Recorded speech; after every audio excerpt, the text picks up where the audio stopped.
Yes, people, we are back live. We are back live on the Sarcasm City TV YouTube for another Sarcasm City TV special, second wave edition, people. And the second wave editions is all about giving content creators their flowers while they can still smell them, people. Don't wait till people are not here to no longer give them their flowers. And for those that haven't seen the Sarcasm City TV specials, second wave editions, this is for the second wave of content creators. So the future GOATs, future superstars, future Mount Rushmore candidates. And this is no criticism of anybody I have on this show. And you know how you know this, people, is because I put myself in this class. I did a series 5 to 6 months ago where I had on, you know what I'm saying, all of the GOATs. You know what I'm saying? All of the Mount Rushmore candidates, all the faces of this content creator space who helped build it, the likes of Troops, Rants, Lee Gunner, Carefree Lewis, Matisse, the list goes on and on and on. And there is a playlist on this for this. There is a playlist on here for that, people. However, this one,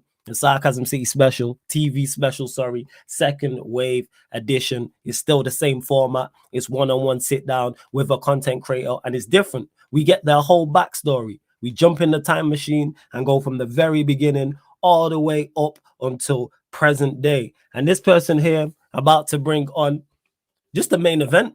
Let's just start off right there and then.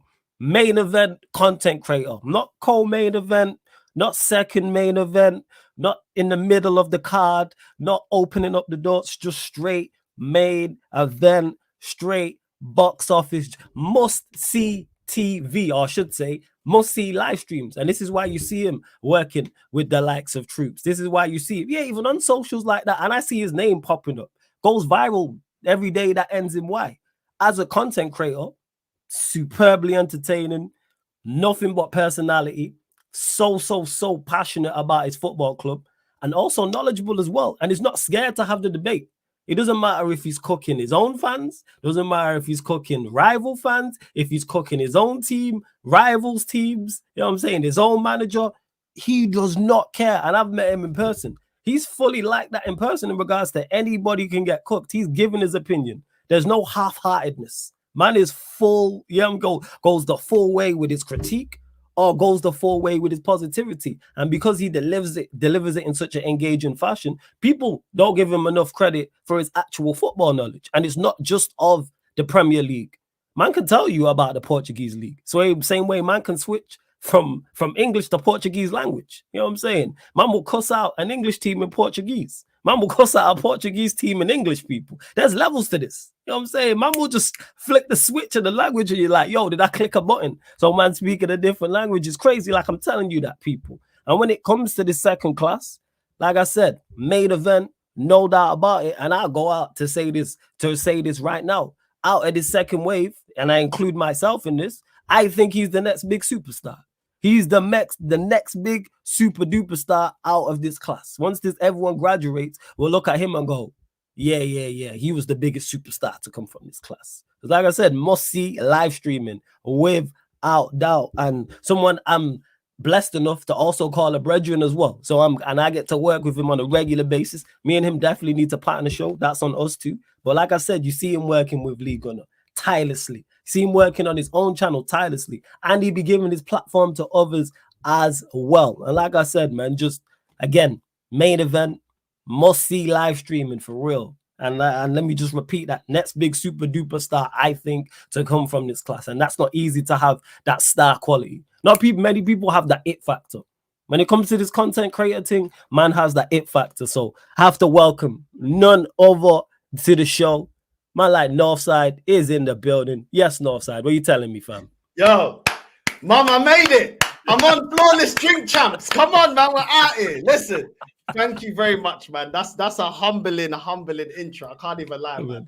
Love for having me on, and I'm excited and humbled, bro. I can't lie for the hard work to be recognized. Real talk, bro. Love every time, man. You're smashing it, bro. Love, man. Appreciate it.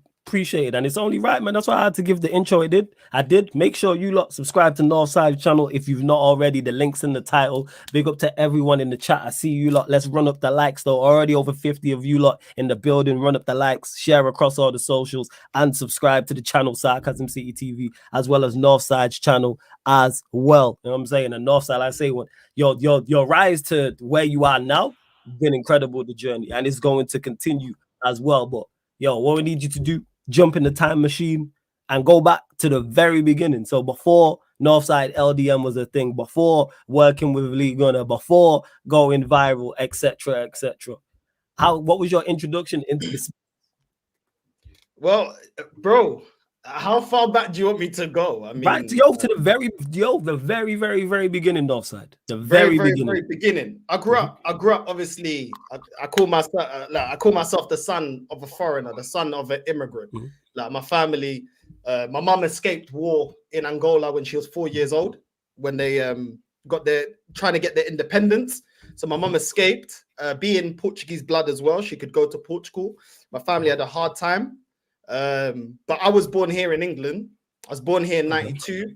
Grew up in an area northwest London, Harrow, but it was a part of Harrow that was all white.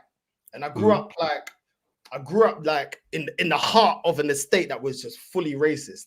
Like my mom speaking no English. My dad wasn't there. Like I never had my dad in my life.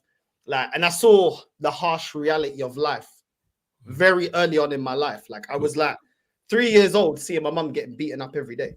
Like every day, my mom getting beaten up. I saw my mom go through depression. I saw my mom like want to not be here no more, trying to not be here no more. My older sister also going through that and trying to also not be here no more. And I had to establish respect in my area. Anyone that's from Harrow already knows. You would have seen my face. I had to establish respect because I realized if I don't do it, I'm in a house full of women and I don't have a dad to guide me. So I quickly saw that, you know what I mean? Praying and I just like waiting for someone to save me ain't gonna work, innit? But that actually helped me later on in life. So I had to just do what I had to do, establish respect the way I had to establish respect. And I was just out of control. Like I just started like anyone that disrespected, I was just on it. And then, you went with the I hear you. No, I weren't with it. I weren't with any of it. And like just seeing like my mum like bust her ass, like working 3 jobs. I saw like, yo, this is reality, bro. Like of a foreigner. Like, my mum didn't even speak English. You know what I mean? Going to school, my primary school, my secondary school, high school, it was like man them. There was Arabs, there was blacks. I loved it. The primary school, like I had to like back my older sister. She went through like madness. Like they were so racist.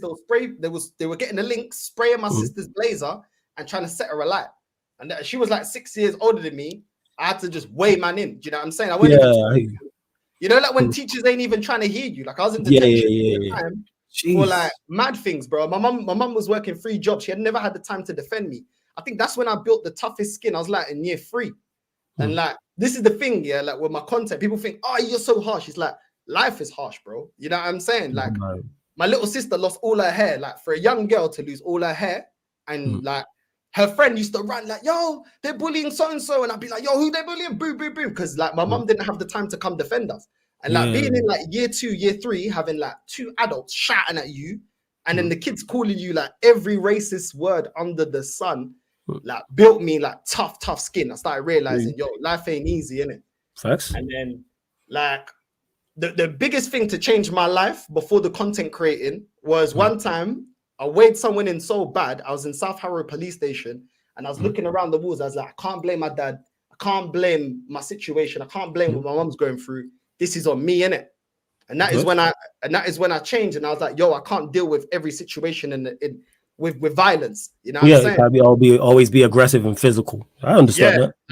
I was angry at my dad. I was angry at the fact that my mom was going through that, and I had to look. I have to put up with it. I had to translate. Do you know what I'm saying? I had to try and save my sister. Like, do you know what I'm saying? And I just realized, like, yo, like all I got to do is be the man. Like my older sister was like so ill she couldn't help out. I was the only one next in line that could work. So then I was like, F it. I started studying to become a gas engineer. And I worked my ass off, bro. Worked my absolute ass off. And it showed me like, yo, like no matter what about your past, like you're in control of your future, innit? So when I was watching content, when I was watching like all these guys, like Troops and all these man, like Lee and all this for time. And you was watching AFTV because obviously you're an Arsenal fan. So AFTV, was your first introduction into the content creator world in regards to just as a fan? Yeah. Okay, That was okay. my, that There's was it. like I was watching that. Like I was getting ready to go to the club. Like I was going Bashment Club, and before I go Bashment Club, I'm watching AFTV. Do you know what I'm saying? Like it was crazy. I hear you. I hear you. And what year was this when you've got your first introduction into AFTV, if you remember roughly? Right at the start, I caught it right at the start. Right at the start. Right at the Okay, start when it was okay. just building. Like I was catching it right at the start, and I was watching it. Yeah, and I was just like, "Yo, this is like cool." Like fans just having their opinion. And the thing is, even though I was going through all of that with my family and being angry that my dad ain't there, and I had to become the man, so and so, like in my family as the only male, it's like my mum's family are from like Wembley. I like family like we're from like Halsden, Stonebridge, Wembley, them kind of areas, in it in Northwest Willesden Junction, and like everyone would go to my granddad's house and watch football. So in my mum's house, like my mum, after my stepdad left, like he was the one that was abusive to my mum. We didn't have Sky anymore, so I'd wait for Match of the Day. But when I go to my grandparents' house, it's like predominantly 90% men. So like my granddad be watching football, my uncle, my cousins, like all my cousins were like 95% guys, in it, and they'll divide like, Man United and Arsenal, in it. So I'm watching AFTV on my uncle's computer because he's an IT technician. So we had better computers, better PCs. I'll be watching it on YouTube, but then I'll be watching football like from night to day. So like my granddad's house, my grandma like was watching football heavy. Like my family, it was always football debates, always. Like we'll be watching Portuguese league, then watch the Premier League, then we'll watch La Liga, and then we'll watch Italian league. Like we were just watching all 4 leagues consecutively throughout the whole day. So I grew up in a family like heavily, but it's always debates. Like my uncle and my cousin would be like heated debates, bro, all the time, bro. It'll get heated, bro. You know what I'm saying? It'll get heated, bro. Like my cousin would like looking at my uncle, my uncle would be clowning Arsenal, innit? This is already on our demise. And my cousin was just like looking at him like, yo, if you're not my uncle, I'd spark you out. You can't do it. You know what I'm saying? I grew up on debates. I grew up on heated debate. This is from blood. They were family, bro. Do you know what I'm saying? Like my cousin had to remove himself, go back to Halsden for a couple of days, and then come back with a cooler head. Like, it was all love. Do you get me? Like it was heated debates. Like Man United, Arsenal, bro. And I'm telling you right now, obviously sitting on the Arsenal side, we were getting cooked more often, innit? You know what I'm saying? So it was mad, bro. That's how I grew up. Like, bro, football all the time. You know what I mean? And that's why I just felt like football has lost it a little bit with this new generation of being too soft to get clowned or their opinions questioned. Facts. No, I hear that. So you're having heated debates in the household at your granddad's house. Granddad's there, uncles are there, multiple cousins are there, and then you found AFTV, which would have been, I believe, was it like 2015, 2016 AFTV? 16, yeah, like 16. 15, 16. In the chat, yeah, like 15, 16. So you're watching that. Obviously, you got, like you said, you mentioned there, Troops is on there, Gunners there, Claude and Ty, RIP to Claude as well. Don Robbie, of course, doing all the hosting shows. So you're watching that. What made you, did you then watch others, or did you get into content creating from just watching AFTV, or was there more time that you was watching? I mean, other content creators you was watching, like other channels? AFTV mainly. Like at that time, it was real early. Like it was mainly AFTV. Yeah, it was really mainly AFTV, bro. I can't even lie to you. And then people were branching off slowly as it grew, branching off to have other shows. But that's when I first saw Lee. That's when I first saw, obviously, Troops. All the big stars that, you know, came out of that. That's what I was watching like Claude and Ty. I always loved that show because it was a difference of opinion. And I always loved the fact it's a difference of opinion, but both of them ain't budging. And that is how I grew up. They did not budge. That's what I said. Do you get me? So like that's how I grew up, bro. Like my uncle was talking rubbish, innit? But there was always, we were debating, but it would get to a level where it's like, yo, I'm your uncle. Like, you know what I mean? Better watch out, like, I'll knock you out. You know what I mean? So it's like it was on the them ones, bro. But my uncles and my cousins, we were always debating football because the passion just took you there. Like, you know what I mean? Like, my mum would be standing behind their baller. Mum would be standing. Like, I remember when my cousin saw Neymar for the first time, and he was like, baller. My uncle's like, he ain't a baller. You know what I'm saying? And then look, you know what I'm saying? And there was some Angolan guy that played for Benfica, and his name was Macacula. This guy is a donkey, bro. My uncle's like, watch Macacula. He's going to be the next Drogba. The guy flopped so hard, yeah. My cousin's like, yeah, chat to me now. Do you get me, bro? He was getting roasted. I like that. That's fire. I like that a lot, them type of things. Yeah. I hear you. So you're watching AFTV. Like you said, you're watching Gunner Troops, RIP to Claude as well. You're watching Ty, Don Robbie, etc., etc. Then what was your first thought of going into the space? What made you go, all right, I'm gonna get into the space, and how did it happen as well? Do you know what? It was late. The problem is, I love dancing too much, innit? That's the problem. I love raves too much. So I was always thinking, but I was like, there's a next party, man. There's a next rave. There's a next this. There's a next that. And like, if it wasn't like listening, because at that time, then I was moving a bit more away from the bashment because there was too many fights. I was going like Tudor Rolls. I was going, every time I had to go to those raves, I had to go with like 5-6 guys. It's like, bro, why do I have to go with so much man then, just in case? Like, you know what I mean? And it got to a point where it's like I'm going to the Latin club heavy. Like I'm in the Latin club all the time. I'm in the Portuguese club, dancing kizomba all the time. And then I just got to a point. Do you know what it was? Just before COVID, I had a group of friends that I had at the time, and we actually like pre-recorded an intro to set up a channel. And this was in Wembley. Okay. These men are from Neasden, So I'm in Neasden, and we're all just going corner shop, come back real quick. Everyone's like, all right, cool. Everyone's still nervous. Everyone does their segment, innit? Like for a channel. The thing is, nobody commits to it. So it's like the video is there on a professional camera because my boy Raf, he's a chef. He had a professional camera. He records it and everything, but then nobody wants to follow through. And I'm like, that idea stuck with me for a while. So then it takes like the last year of COVID, of lockdown. First, I was like, you know what? I'm getting sick of partying all the time. My life is just partying, working. And I've reached the height of my career where I'm earning really good money, but I felt like, what else am I doing? Do you know what I mean? And I wanted a challenge because I felt like becoming a gas engineer was a challenge, and I lost that in my life. Like, what's the next challenge? And I said, you know what? I just woke up one time and I just told my girl, I was like, yo, I'm gonna do this YouTube thing. She's like, well, so just like that. So we just click like that. You just woke up one day, like you said, you're doing very well in your profession, but there's a ceiling. There's not really much more you can go. You're partying all the time. Obviously, you're enjoying partying. Of course, we all enjoy parties. You recorded the video with your brethren, but nothing came of it. So the idea was already kind of there. And then you just woke up one day and was just like, I'm going to do the content creator thing. I'm going to be a YouTuber. That was legit it. Yeah, literally. I just thought there's no one that's Portuguese in this space doing it in English. There's no Angolans and there's no Cape Verdeans. All three countries I come from. There's no one representing my culture. You know what I mean? There's no one representing how we look at football. And I've grown up looking at football the way the Portuguese and the African Portuguese look at football. And I was like, everyone needs representation, you know, like at the time, obviously the Caribbeans have got troops. You know what I'm saying? Yeah, that's true. Obviously the English, they got loads. They got Lee. They got loads of content creators. You know what I'm saying? Yeah. And I'm thinking like, you know, the Africans, you know, from different, you know, from Nigeria, they got Kelechi and stuff like that. I was like, where's my representation? Like, where's me? Because we're part of this. You know what I'm saying? There's bare of us here in the UK. There's bare of us in London, South London, East London, and North. You know what I mean? So I was like, nah, man, I think I can do this. And plus, I just don't care. So I was like, you know what? Yeah, I felt like there was a gap in the market. Like there's a gap for that kind of, for it to come from my perspective. So I knew nobody, bro. I knew absolutely nobody. Those guys, I weren't even really talking to them too tough at that time anymore. And I just said, you know what, let me do it.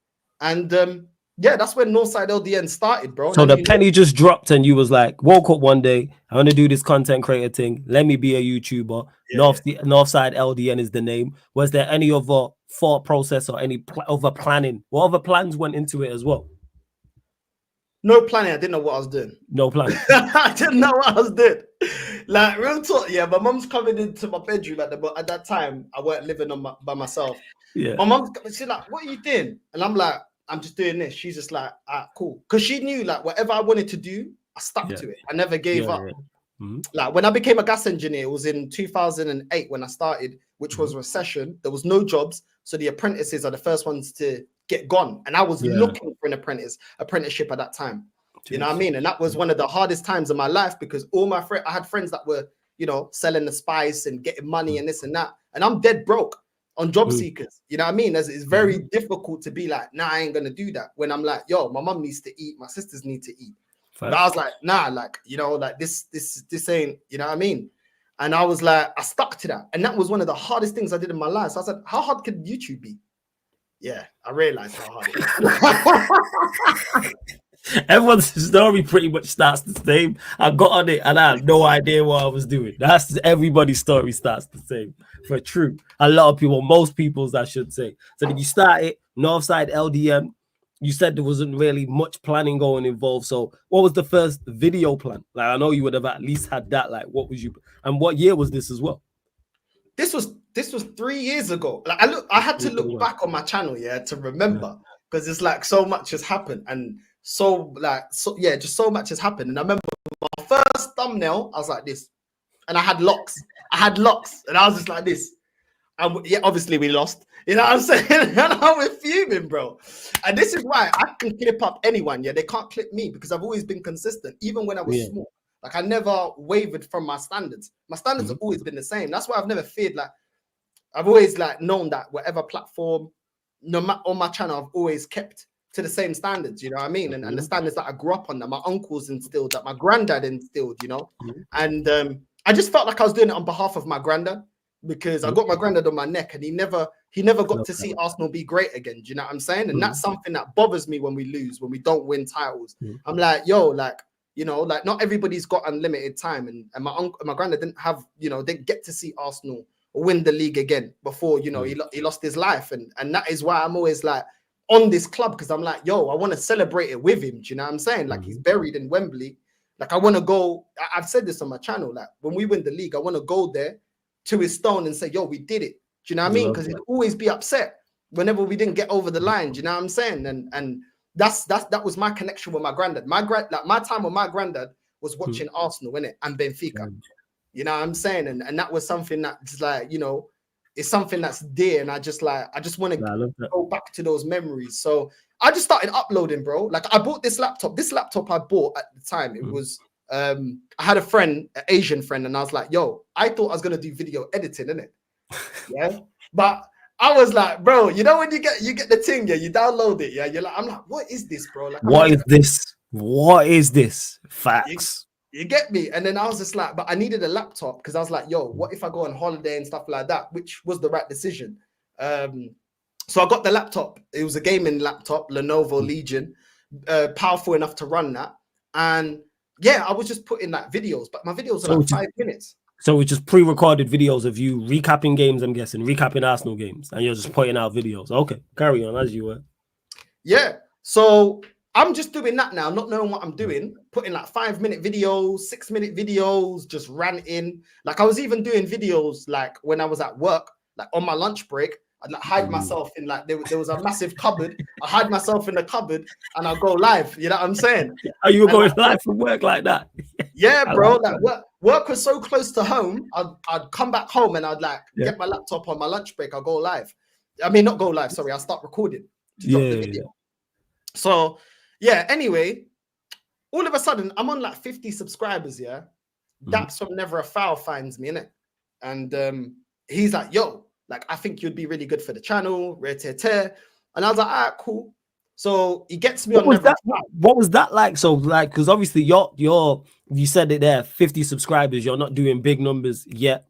You're doing the pre-records on your work break, coming back from work during breaks, etc., etc. What was it like when Daps has reached out? Because I'm guessing at this point the only channel you are still watching is AFTV, right? Or was you watching more channels by this point? Still AFTV. Mainly AFTV. I'm watching Lee when he done like the Gunner Bang channel. Okay. I was watching Lee. I was watching it's mainly AFTV. I can't lie. It was more around Arsenal at that time. No, actually, at that time, no. By that time, that's not 2015. That's like the last year of COVID. I'm probably watching quite a few channels. I seen Carefree Lewis. Okay. I've seen his channel. I'm seeing Troops' channel. I'm seeing Expressions channel. I'm seeing Rants. I'm seeing a lot of channels, bro, at that time when I started to do it. So there's a lot of different content creators that I was watching.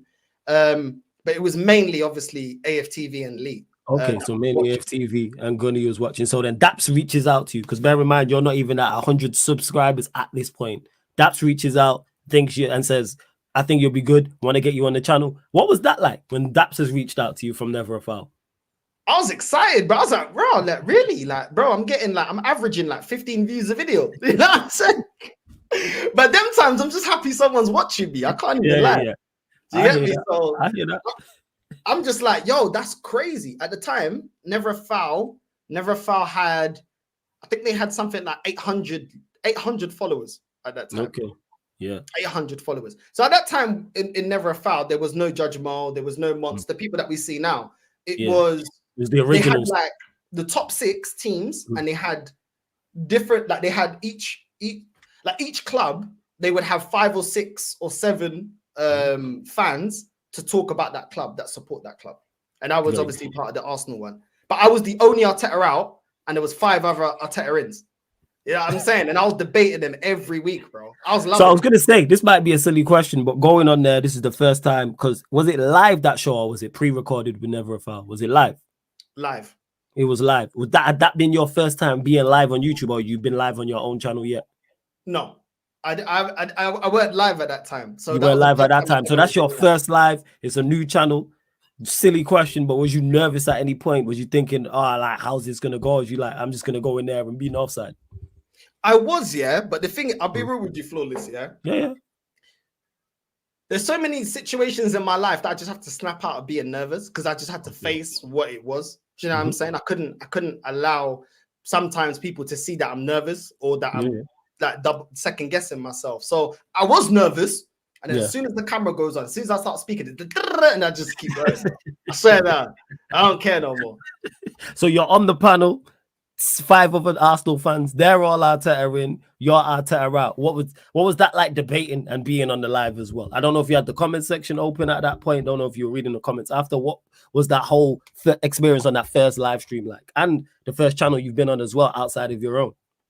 I can't lie, yeah. At first, like it's like oh, I don't know these guys. Like they don't know me, yeah. But I'm hearing their opinions before mine, and I'm like, they're either gonna hate me or they're gonna love me. Do you know what I'm saying?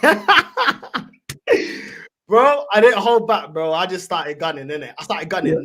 Yeah. I was able to argue with all of them simultaneously, because I grew up arguing like that. Like, my uncle's making a point, my other uncle's making a point, my cousin's in jumping in, my other cousin jumping in. So I learned how to debate. And then I grew up in a house full of women, where it's like you have to be on point, and you have to remember what people say, and you have to be able to rebuttal it quick. You know what I'm saying? Or 3 women in your house, they will shut you down, bro, if you don't know how to argue. Like, it's difficult, and you have to get loud, because my family, my culture, we're loud. So it's like, you want to get loud, I get even louder. And then that's why I've had to learn with my partner to sometimes level it out. You know what I mean? When it comes to football, like you met me in person, I'm not like, you know what I'm saying? You just leveled out, chilled out, 100%. Yeah, but it was like that, bro. But even though they absolutely hated my takes, I think they enjoyed the arguments, bro. I think they enjoyed it. I can't lie. And Daps was just like, yo, like, you know what I mean? He's part of the show now, like, you know what I'm saying? And a lot of those guys, only one of them I see at Never a Foul barbecues, but it's every time he sees me, he's like, this guy, bro. This guy, man. This guy's just a hater. You know what I'm saying? Every single time, he's like, this guy's just an Arteta hater. Look at it. But he knows that he never says I'm fake. He never says, he knows that I'm true to how I feel, innit? But it just gets to that, and through that show with 50 subs is how I get to meet Lee. Okay, so before we get to the Gunner part, because obviously everyone knows Gunner's a huge part of your journey, and you two, you know what I'm saying, crack me up when you lot were doing the Portugal, this Nations League just gone, the Portugal guy I was watching. At halftime, I was watching Useman's show on the playback. I'm like, yo, these man crack me up. There's the way you lot banter each other and wind each other up, and it's a brotherhood, and you can see that it's genuine, and the chemistry is there as well. And that's why you lot have such great shows on live stream. So Daps has then said, you've done the first show, that's a success. Daps has then said, I want you on. Did he say straight away, I want you on permanently? Or is that a few more shows after that's happened? Yeah, I think it was like 2 or 3 shows. And he's just like, after that, he just continuously like telling me. And then he's like, join. Then he's like, jump on the show, innit? Jump on the show. You're always invited. And then, yeah, man, he was just like, yo, jump on the show. Like, you're always invited. And then I just became part of that show. And then, there was one show where they're like, oh, we're going to get a special guest, Lee Gunner's jumping on. And I was like, rah, Lee. I'm like, cool. Because I've been watching that like, because you've been watching Gunner. Now you're about to be on the show. What was that like? What was your... I was just like, do you know what? Yeah, like, obviously, like, I respected his opinions, innit? I always respected his opinions. But I was just like, I'm gonna just continue to say what I've been saying. Do you know what I'm saying? But obviously, it's like, rah, like that's the first like YouTube like star that I saw in it. Like, remember, I don't know no one in YouTube, bro. Like, I don't know no one, bro. No one. I've not been on no big platform, nothing, bro. Do you know what I'm saying? So Lee jumps on, and then me and him were cooking the other 5 in it. You know what I'm saying? You know what I mean? And it was just, we were just cooking, didn't it? And the thing is like after that show, Lee was just like, yo, you got a channel. Like, that's one thing that I applaud Lee. Like, as soon as he sees like someone that's got talent or someone that wants it, he's like, yo, you got a channel. Like, and he's just like, yo, I'll build your thing. And I'm like, yo, but I'm like helping build Never a Foul. He's like, F it. He goes, you can jump on, obviously. I'm not saying you don't have to jump on, do what you want, but we need to also build your thing. Okay, so goodness saying that. And that must be crazy because this is someone you've watched. You've not been on Never a Foul too long. You've then been on the show with Lee. That's gone well. You've cooked the other panelist. And then he said, have you got a channel? You need to. What's that conversation like? Because that's from someone you are a fan of and have been watching for a number of years. That was mad. I told my girl, I was like, yo, like, you never guess what? Like, you know what I'm saying? I was like, you know this guy, yeah, every time you're getting ready for us to go to the club and I've always got the video on, I'm always watching his match reaction. I was like, bro, he's telling me that he's going to jump on my channel and do this and that. And bro, he was the one, he started jumping on my channel. He started plugging my thing. He was inviting me to shows. And then it just got to a point where it's just like, I started focusing more on my thing. Always good relationship, like always good relations with Never a Foul. Yeah. But I remember there was someone in Never a Foul, and I've always, like I said, there's no bad blood. There was someone, I'm not going to name who, but there was someone in Never a Foul that told me, yo, like getting to 1,000 subs is hard. Like you might as well just stay here. And I was just like, nah, bro. Like, do you know what I'm saying? And I'm glad I didn't, because they then made a choice to get rid of the way that they were set up then, and obviously more towards the way they're set up now, which is completely up to them. It's their channel. And I never took it to heart, but it gave me that thing, like when my uncle back in the day, when I was like moving crazy and angry about my dad and stuff, he told me I'd never be nothing. And when that was said to me, that made me not be angry at that person, say, all right, cool, let me show you. And that is when I work better, when people don't believe in me. When people they don't believe in me, it makes me want to strive for it more, to shut them up. You know what I'm saying? That's what I get. It looks like I'm cocky, but it's my confidence, because I have to be confident to get to where I need to get to. Because I'm like, well, if people don't believe in me, which has been the story of my life, then I need to show them. Like my uncle said, like I would be a criminal, bro. My own uncle said to me, you ain't gonna be nothing but a criminal, bro. That's crazy. You know what I mean? Which was mad, because when he said that after my dad died, because my dad died of leukemia. Oh shit! And I never had my dad. Damn. And my uncle had no how we say in Portuguese, pena, like no empathy towards me. Until his dad died.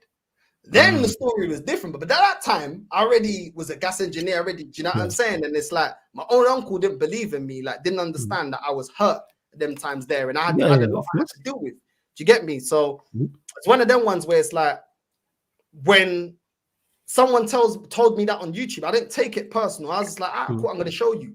And then when I hit 10K, I said, yo, man told me I never do 1,000. I did 1,000 10 times over. You know what I'm saying? Now I have to tell, man. That's a bar, yo. Say that again. That's a bar. Say that again, fam. I'm telling you, man said I'll never do 1,000. I did 1,000 10 times over. File. That's, you know what I mean? And this is the thing. People think I just snap at people. No, bro, you don't believe in me. That fuels me more. Every single Arsenal fan that don't like me, you fuel me for me to go to do it even more, bro.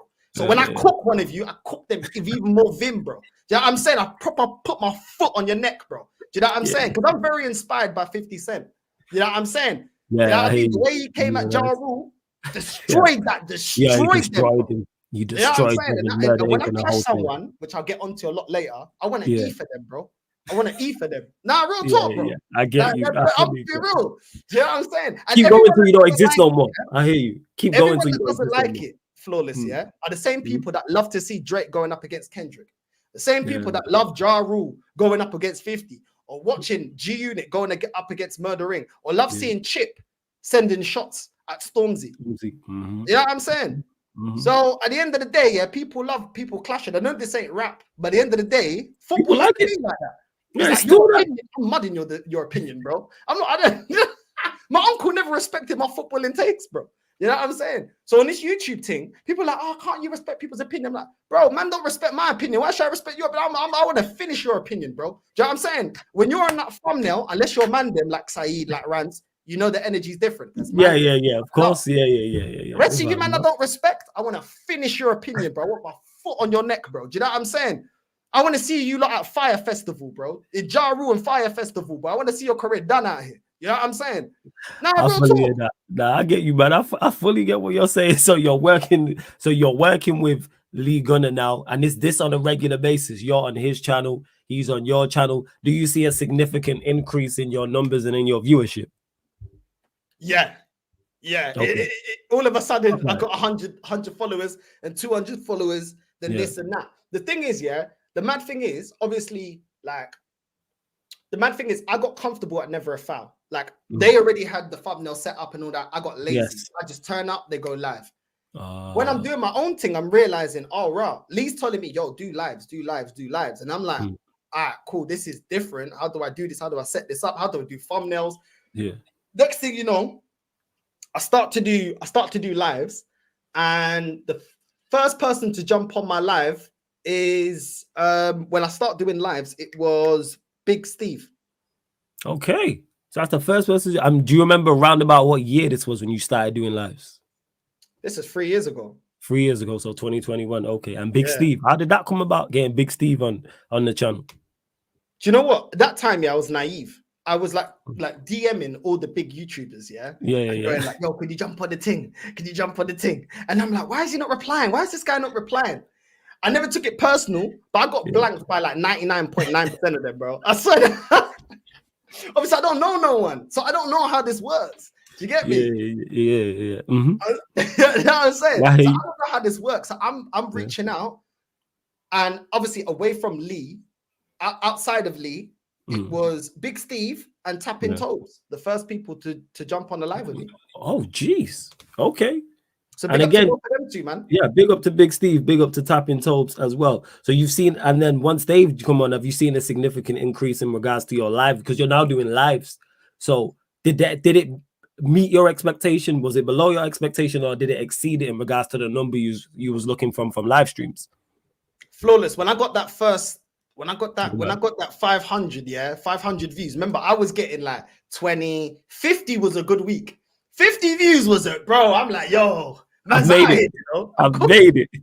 So when they're jumping on and it's getting like 500, I'm like, yo, I was so humbled, man. And I always remember that. That's something I swear that I remember to this day, bro. I appreciate every single person that subbed to me, because I remember getting 20 views. I remember getting 50 views. Getting them on, it got it up to like 500. Getting Leon, it was already like, it would like spike to like 1K, 1.6, 1.7. So it's like, it was, I could see, like, you know what I mean? The algorithm was going mad when I got them on. But yeah, then I met like Saint LFC, a Liverpool fan. Yeah. Shout out to Saint. That's my guy, man. Yeah. Saint, a real one, man. Shout out to Saint. So you met Saint? Yeah. So I met Saint. Cool, blessed guy, bro. Blessed guy. And big up to him, bro. Like he would jump. Like I went up on his channel a couple of times before he came onto mine. So by the time he came onto mine, Big Steve and Tapping Tobes already like featured on the channel, and Lee's already featured. He jumps on, and I got my cousin. I got one of my cousins, Daniel. He's a Man United supporter. Yeah. When he jumps on, he sees the banter that what I grew up with. He's cooking me, I'm cooking him. He's cooking me, I'm cooking him. I say to Daniel, everyone in the chat was loving it, and I said, yo, this is how I grew up watching football. Well, everyone's cooking, bro. Do you know what I'm saying? It's just back to back. Like, do you know what I mean? He don't respect Arsenal at all, innit? At all, bro. Imagine he grew up, he's a bit younger than me. His whole life, he's been glory, bro. Yeah. Been glory, bro. Do you know what I'm saying? He's looking at me like I'm shit on the bottom of his shoe, bro. Do you know what I'm saying? Bro, I'm telling you, bro, no one's cussed me badder than my own family. So at that point, I'm like, I told my cousin Daniel, I'm like, yo, Daniel, we can actually do this, you know? And he's like, because he buns, he don't care, innit? You know what I'm saying? You don't have the same energy and drive for it that you do. And I'm trying to talk to him, and he's just not listening to me, bro. Not listening to me. At that time, he got kicked out of where he was evicted. And he was a bit of the black sheep of the family. I told him to come to live with me. When he's living with me at that time at my mum's house, Like we're going live and he's live with me, but I can tell like he can't be bothered. Man United Yeah. are already like in the dumps. He ain't got that energy. He had that vim he had back then. You know what I'm saying? So it was one of them ones, man. But yeah, after that, it was like, yeah, man, like. So let's take a pause because you've done exceptionally well. Like we are build you up. So Never a Foul have reached out to you. You're working with Daps, rest of Never a Foul. Then Gunner reaches out to you. You're then working with Gunner. He's helping your individual brand grow and your channel grow. Do you then get Big Steve and Tobes on your channel, which is incredible? Then you're working with Saint as well. What's your thought process at that? Was that the time? Because you're already a very driven individual as it is, and tunnel vision and a very, very strong mindset. Was you like, all right, I can do this further. I am comfortable here. I can definitely do more and continue to grow in this space. What was your thought process at that time? By this time, I probably got about 500, 600 subs. I'm going into work. I already told everyone, I put pressure on myself because I like the pressure makes me go for it. Like, so I told everyone already, like, I'm doing YouTube, bro. These men are jumping on my channel, laughing at me, bro. I'm coming into work, man are clowning me, bro. I haven't even put my bag down yet. These men are clowning. I ain't even signed in the register, my G, and they're clowning me, bro. Like, man are doing a whole hour before we start work, yeah? I swear down, man are grilling me, bro. Look at this guy. They're bringing up the video. Look at this guy. Look at this guy. And I'm out, bro. I know it's me, bro. It was me, bro. You know what I'm saying? I was there. Bro, these men are clowning me. You know what I'm saying? Later on down the line, I realized a lot of them were too insecure to actually do it. Because later on down the line, one of them, when I started like hitting like 5K, 6K, they started to come up to me like, yo, North. Like, how do I do this YouTube thing? I'm like, you! That been costing me for 2 years. Filo da puta. You know what I'm saying? Costing me for 2 years, marica da merda. Do you know what I'm saying? Go Turkey, fix your hairline before you ask me to fix your channel, bro. I'm a prick. You know what I mean? I got angry, bro. I'm like, yo, this guy, bro. This is what I mean. People think online, yeah, Northside does the cook, bro. I get cooked a lot, bro. Trust me, I've been cooked a lot in my life, bro. These men are laughing at me. And remember, yeah, when you're starting off, Flawless, you know, when you're starting off, yeah, your confidence on this platform isn't where it is now. Like, do you know what I mean? That's facts. Watching yourself is a bit awkward. Talking to the camera is a bit awkward. I was still within myself a bit because I wasn't used to talking into a camera. Do you get what I mean? I'm used to talking to people. So it's like my confidence is low and these men are clowning me. Deep down, I'm like, these men are trying to crush my confidence. Like they don't realize my confidence is there. But they so when they're clowning you, they're not knowing that your confidence is low. But because your confidence is low at that time, they don't know that the impact it's had. You know what I'm saying? At that time. Okay, so it gets me angry. So the more angry it gets me, the more I'm going on camera and getting more like, nah, I'm not having it. Do you know what I'm saying? Because I'm like, I got a point to be like, people are clowning me. I'm like, nah. Man think I won't succeed. And that's my mentality all the time in my life. Man think I won't succeed. I'm gonna succeed, bro. I'm gonna succeed. And I'm gonna use my success to rub it in your face. Because I'm petty like that. You know what I'm saying? Yeah. You from that school. I know you are. Trust me, I've seen that. I know you are. Let's take a pause for the calls just for a second. Big up to everyone that's locked in. Over 150 people in here right now. Subscribe to Northside's channel. The link's in the title, Northside LDN. Click the link, opens up a new tab. We're here getting Northside's whole backstory, people from 0 subscribers all the way up until now. So again, subscribe to his channel. Link is in the title and you can click the link. Hit the like button on the video. We're only at 82 likes. There's over 150 of you lot in here. Let's get up to 100 likes and hit the subscribe button on the channel and the notification bell. So you're having to know, right? You're working with Gunner. You're on his channel. He's on your channel. You've worked with Steve, worked with Tobe, worked with Saint LFC as well. Then what was the next step as you continue to grow in this space? After that, I'll be real. I meet a guy called Fuad. Yeah, he's from Wales. Big up to Fuad, man. This guy backed my channel, yeah, early on. And I said to him, I never knew it. Obviously, I never knew his opinion. I put the link out, he jumped on. And we're going back to back, yeah. This guy is like Ty, and I'm like Claude in terms of our football and the back and forth thing. Yeah. Back and forth. And bro, every show the chat is laughing. I'm cooking him, he's coming back at me. But the thing is, he's somebody that's Arteta in that can take banter, can give it, can cuss me out. You know what I'm saying? It's like we're on the same wavelength. We just don't. Obviously, he doesn't understand that I got the standards and he doesn't. So it's one of them ones, yeah. So it's like we just keep going back and back and back. And bro, I love that show. And I said to him behind the stage after the first show, I said, "Yo, we had an agreement." I said, "Listen, nothing I say is for you to take it personal. We're talking about football. I'll never talk about your family. I'll never talk about your religion. I'll never talk about anything like that. You can cuss me." And he did cuss me, the way I look, everything, the way I spoke, everything.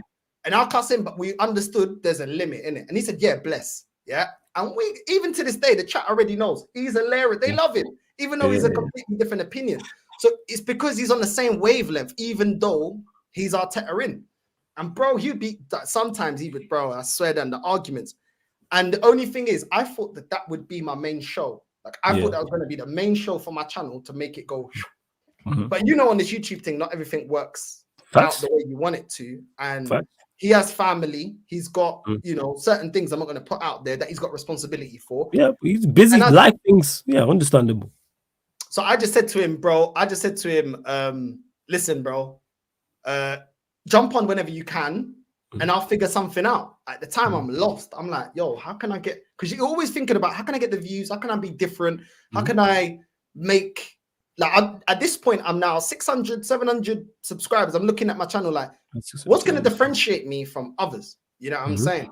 And I'm still finding myself on this platform to like differentiate me. Like, I know I got like my standards, but that alone, like, you know, you need to bring something different, obviously. So at that point, I meet like through Lee, I meet Matty, I meet Jez, I meet Kenny Ken, I meet like loads of like really good Arsenal content creators at that time. And then I do a live with Premzy, and I really clicked with Premzy because Premzy reminded me of the man then, bro. I can't lie. Shouts to Premzy, aggressive, kind of like just, you know what I'm saying? Like, I just like, I don't know. I just like Premzy, bro. Me and him we just clicked. And Premzy was just starting his, I think Premzy was just starting his channel when we did that. And Premzy surpassed me. Like Premzy surpassed me. He did his thing. He was doing really well. Yeah, man. So I did lives with Premzy. I did lives with Goonie. Goonie's a top guy as well. Big up to Goonie, man. Yep.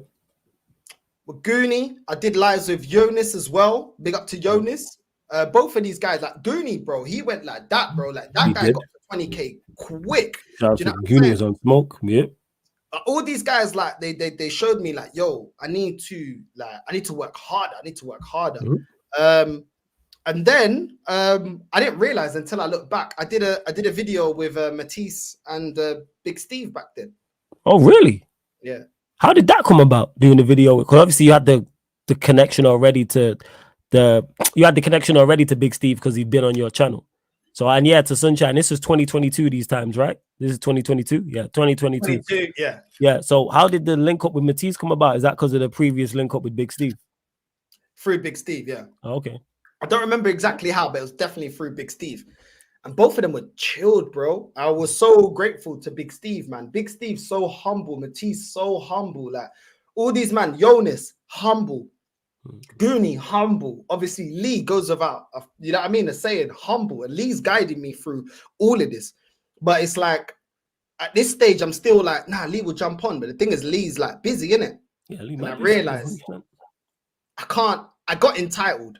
Within myself, I got entitled that, oh, Lee will jump on when I need like big views. And I'm like, I realized it's like, nah, man, he's got his things to do. He's got his money to make. You know, he's got his content to make. True. And I realized, and that was the time when I really sat back and started assessing my channel. So go on, but what was that actually, before we get to that self-assessment of the channel, let me just get big up to Eli for the super chat. Appreciate it. This is earlier when you were talking about putting the foots on the necks of the people you disliking their opinions. Northside got that Mamba mentality, big man things. Big up Eli for the super chat. Appreciate it, my brother. Hope you're blessed as well, Eli. But big up, appreciate that. So yeah, what made you, so then you've come to the set, you stopped and gone, I can't be entitled here. Gunner's got his own things going on, even though it's great having him on the channel. What was the self-assessment like, and what came out of the self-assessment of the channel? It was like, yo, I can't expect Lee to hold my hand at every step of the way. I got to put the work in, and I also have to work on the content that I want to show to the people. But I never, you know, like, I've never done something like this. So I was like, what do I do? I kind of felt a little bit lost in terms of being like making content that really connect with the people and that grow the channel. And I felt like a little bit lost mentally. At the time, I was still finding myself online. I knew who I was offline, but online, I was still finding that comfortability in front of the camera. And then I'm doing videos and I'm still figuring it out. I'm going to bed thinking about different ideas. I'm going to bed saying, right, I need to incorporate, I need to do more of this to show my real personality on camera, because I'm not showing it. I'm watching myself back and I'm like, it's definitely my opinions, but I need to show more of my personality and why I felt like I could offer something different. So I jumped on AFTV twice. And this is, I've already passed 1K. I don't know how many followers I had. So you'd hit 1K. So you're on 1K, well, over 1K, but on the road to 2K. AFTV is what you originally started watching. So is AFTV, being on AFTV, something you wanted to do from the jump? No. Okay. I didn't like them, even though I watched them. I like certain people that were on there. You know what I'm saying? I'll be real. I didn't like them.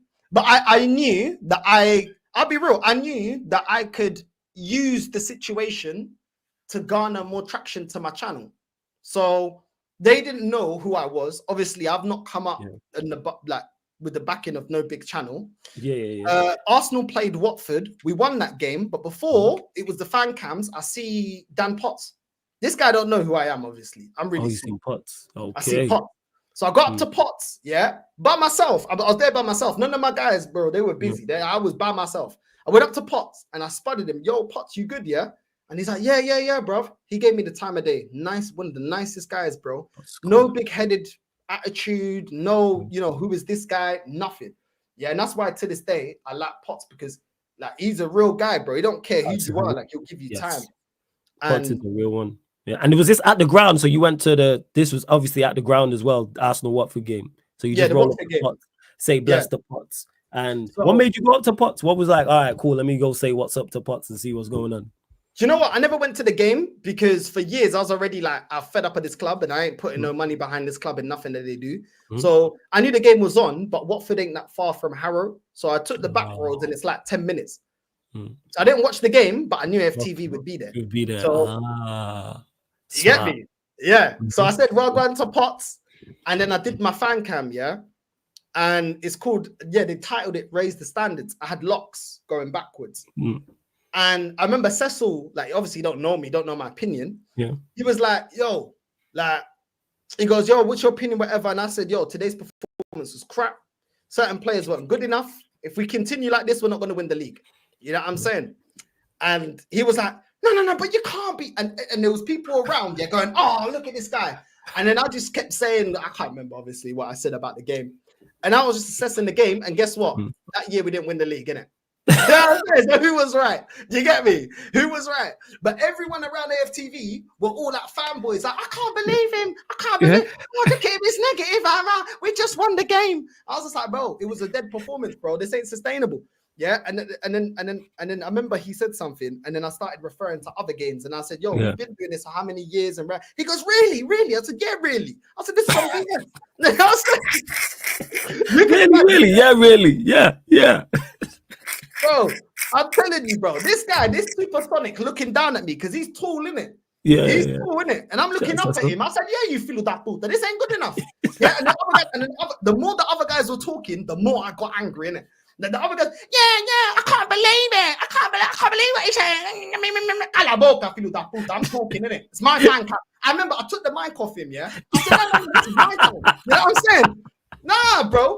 The Rock is here. Do you know what I'm saying? The people's champ, cala boca. Let me say my thing, bro. You know what I mean, bro? You can see he wanted to cut it, bro. And he's trying to cut it, and I'm just talking, and he's just trying to tell that, no, I'm not finished. You know what I'm saying? Love that. I love that. Man took the mic off, man. You're like, nah, I'm not finished here. It's not good enough. Let's raise the standards. And they titled that. So that was your first time on AFTV. What year was this? And the thing is, I was cheeky because I turned to the camera and I said Northside LDN and I kept talking. I plugged my own thing, bro, because I didn't plug my channel, bro. I plugged my own thing, bro. You know what I mean? No, it's not. Totally right. Totally right. What year was this? Do you remember what year it was? I remember because I went to my girlfriend's friend's house with her. What was the game? Was it because it was at Watford, right? Was it at Watford? It's called Raise the Okay. Standards. All right, one sec. I'm gonna look for this right now. Give me 1 second. I'm gonna try to see this now. 1 second. Hold up. I was leaning into him as he's talking. I'm like, nah, I'm talking, bro. You know what I'm saying? I was angry, bro. I think I had the long jacket like Wenger. I had like the Wenger jacket. Oh yeah, shit. It's 2 years ago. Yeah. Shit did 19K. 1 second. I'll share the screen now. Let me just get through this advert. Look at the thumbnail. Look, Vex. I'm gonna share the screen. Just the advert. 1 second. Freaking, yo, YouTube getting their bag, man. YouTube getting their bag. All right, 1 second. We go screen share this. Let's go. Let's do this. Yeah, Arsenal, Watford 2, Arsenal 3. Raise the this guy. The way man lost in the guy. First, you know what I'm saying? So that was your first. And for those that are asking for the date, obviously it's called Raise the Standards. Watford 2, Arsenal 3. Raise the Standards, and it is, where's that your date here? 1 second. It is 6th of March 2022. So it would have been the 2021-22 season, people. 21-22. You know what I'm saying? Bro, this is the thing. I said that before, yeah. I think this was his first season. I've always said, yeah, and Lee's always said it as well. We get the manager 2 seasons, yeah. 2 seasons. The first season, I think that was his first season, yeah. I wanted him to compete, yeah. I wanted him to compete. But at the same time, obviously, I want him to win. But within 2 seasons, you've got to compete. Yeah, I want him to win the league, yeah. But this is the thing about the internet. They're like, oh, but Northside said he wants him to compete. That's within his first 2 seasons. After that, you have to win. Season. Yeah, it's the 2020. It's not 2021 is not the same. 2021-22 season is not the same as the 2024-25 season or the 2023 because you've had more, you've spent more money and you've got more of your players. Therefore, we should be getting better. What are we talking about here? That's exactly what it should be. That's exactly. I see you halftime hooks. I see you trying it. Yeah, you can't try it, man. Shout out to Hooks every You got 2 years, bro. You got 2 years. Yeah, and I wanted you to compete. After that, you have to win the league. And that is what I was saying. And the funny thing is, yeah, everything I said there, yeah, I'm still saying right now, apart from style of play. He has established a style of play. Can't take that away from him. Yeah. But at the same time, bro, we need to get over the line. And do you see the way they're looking at me? Like, I can't believe this guy. I can't believe this guy. What? You man have been telling me to applaud competing for how long, bro? 2 years. Okay, yeah, that's 6th of March 2022. That video is, people. 6th of March 2022. That's what that video is. That is, man.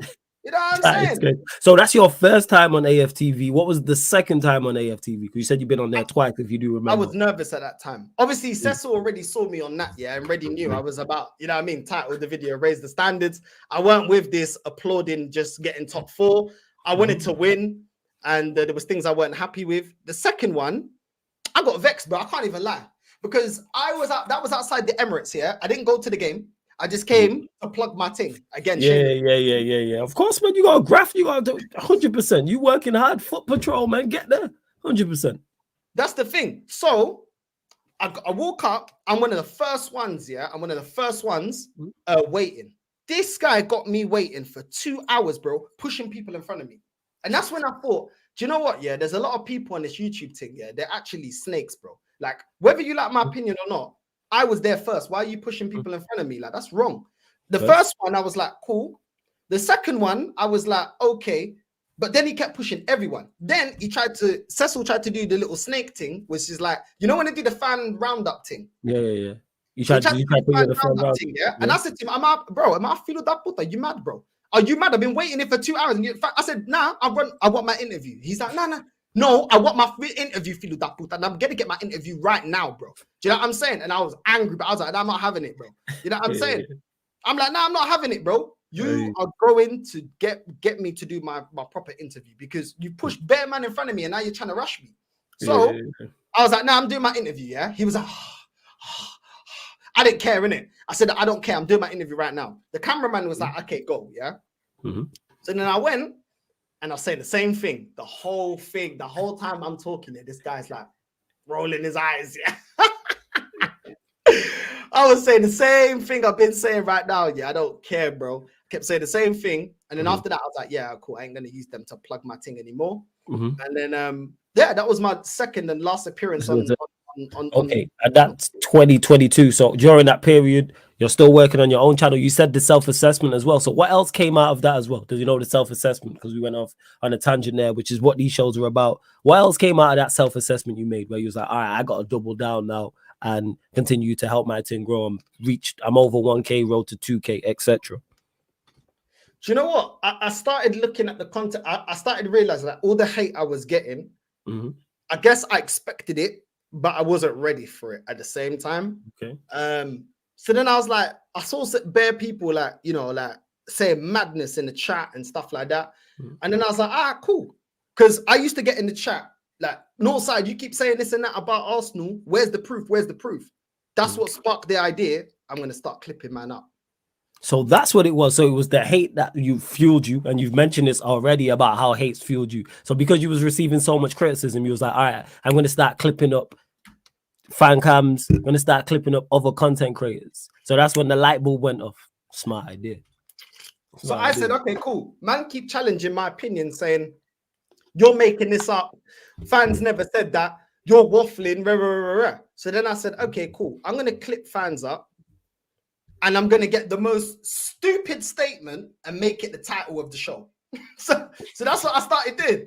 So it'll be like, what was the stupid ones? We didn't win the league because the Queen died. There was another one. A supercomputer predicts Arsenal to win the league. Arsenal can't win because of Man City oil money. Like, bro, it would just be whatever, innit? And then all of a sudden, that's when the channel started going. You started gaining traction because of that. Do you remember the first one that went clear where you was like, the light bulb went off again and you was like, I'm onto something winning here? Or was there a certain one that hit a certain number or certain amount of comments where you was like, I need to carry on with this? Arsenal are going to do the treble. The fact that man said that so fast is crazy, yo. That's at the top of the brain. Man said that instantly, you know. Arsenal are going to win the treble. You know that was the first one. So that was the first one, and it was the numbers that you seen, and you was like, all right, I'm going to carry on doing this and cooking. Because, bro, the thing is, I knew top gooners are stupid enough to click on it, thinking they're going to get validation for a dumbass statement like that. And I knew that the rivals would be like, what kind of idiot said that? You know what I'm saying? Yeah. I knew I'd get views on both sides. So I was like, all right, cool. That was the first time I started thinking like a viewer and not like a content creator. I'll be real. Right, okay. And I was like, I was like, yo, this can work. Like, and then as soon as it went, obviously people didn't know how I was going to address it or if I'm the one making a statement.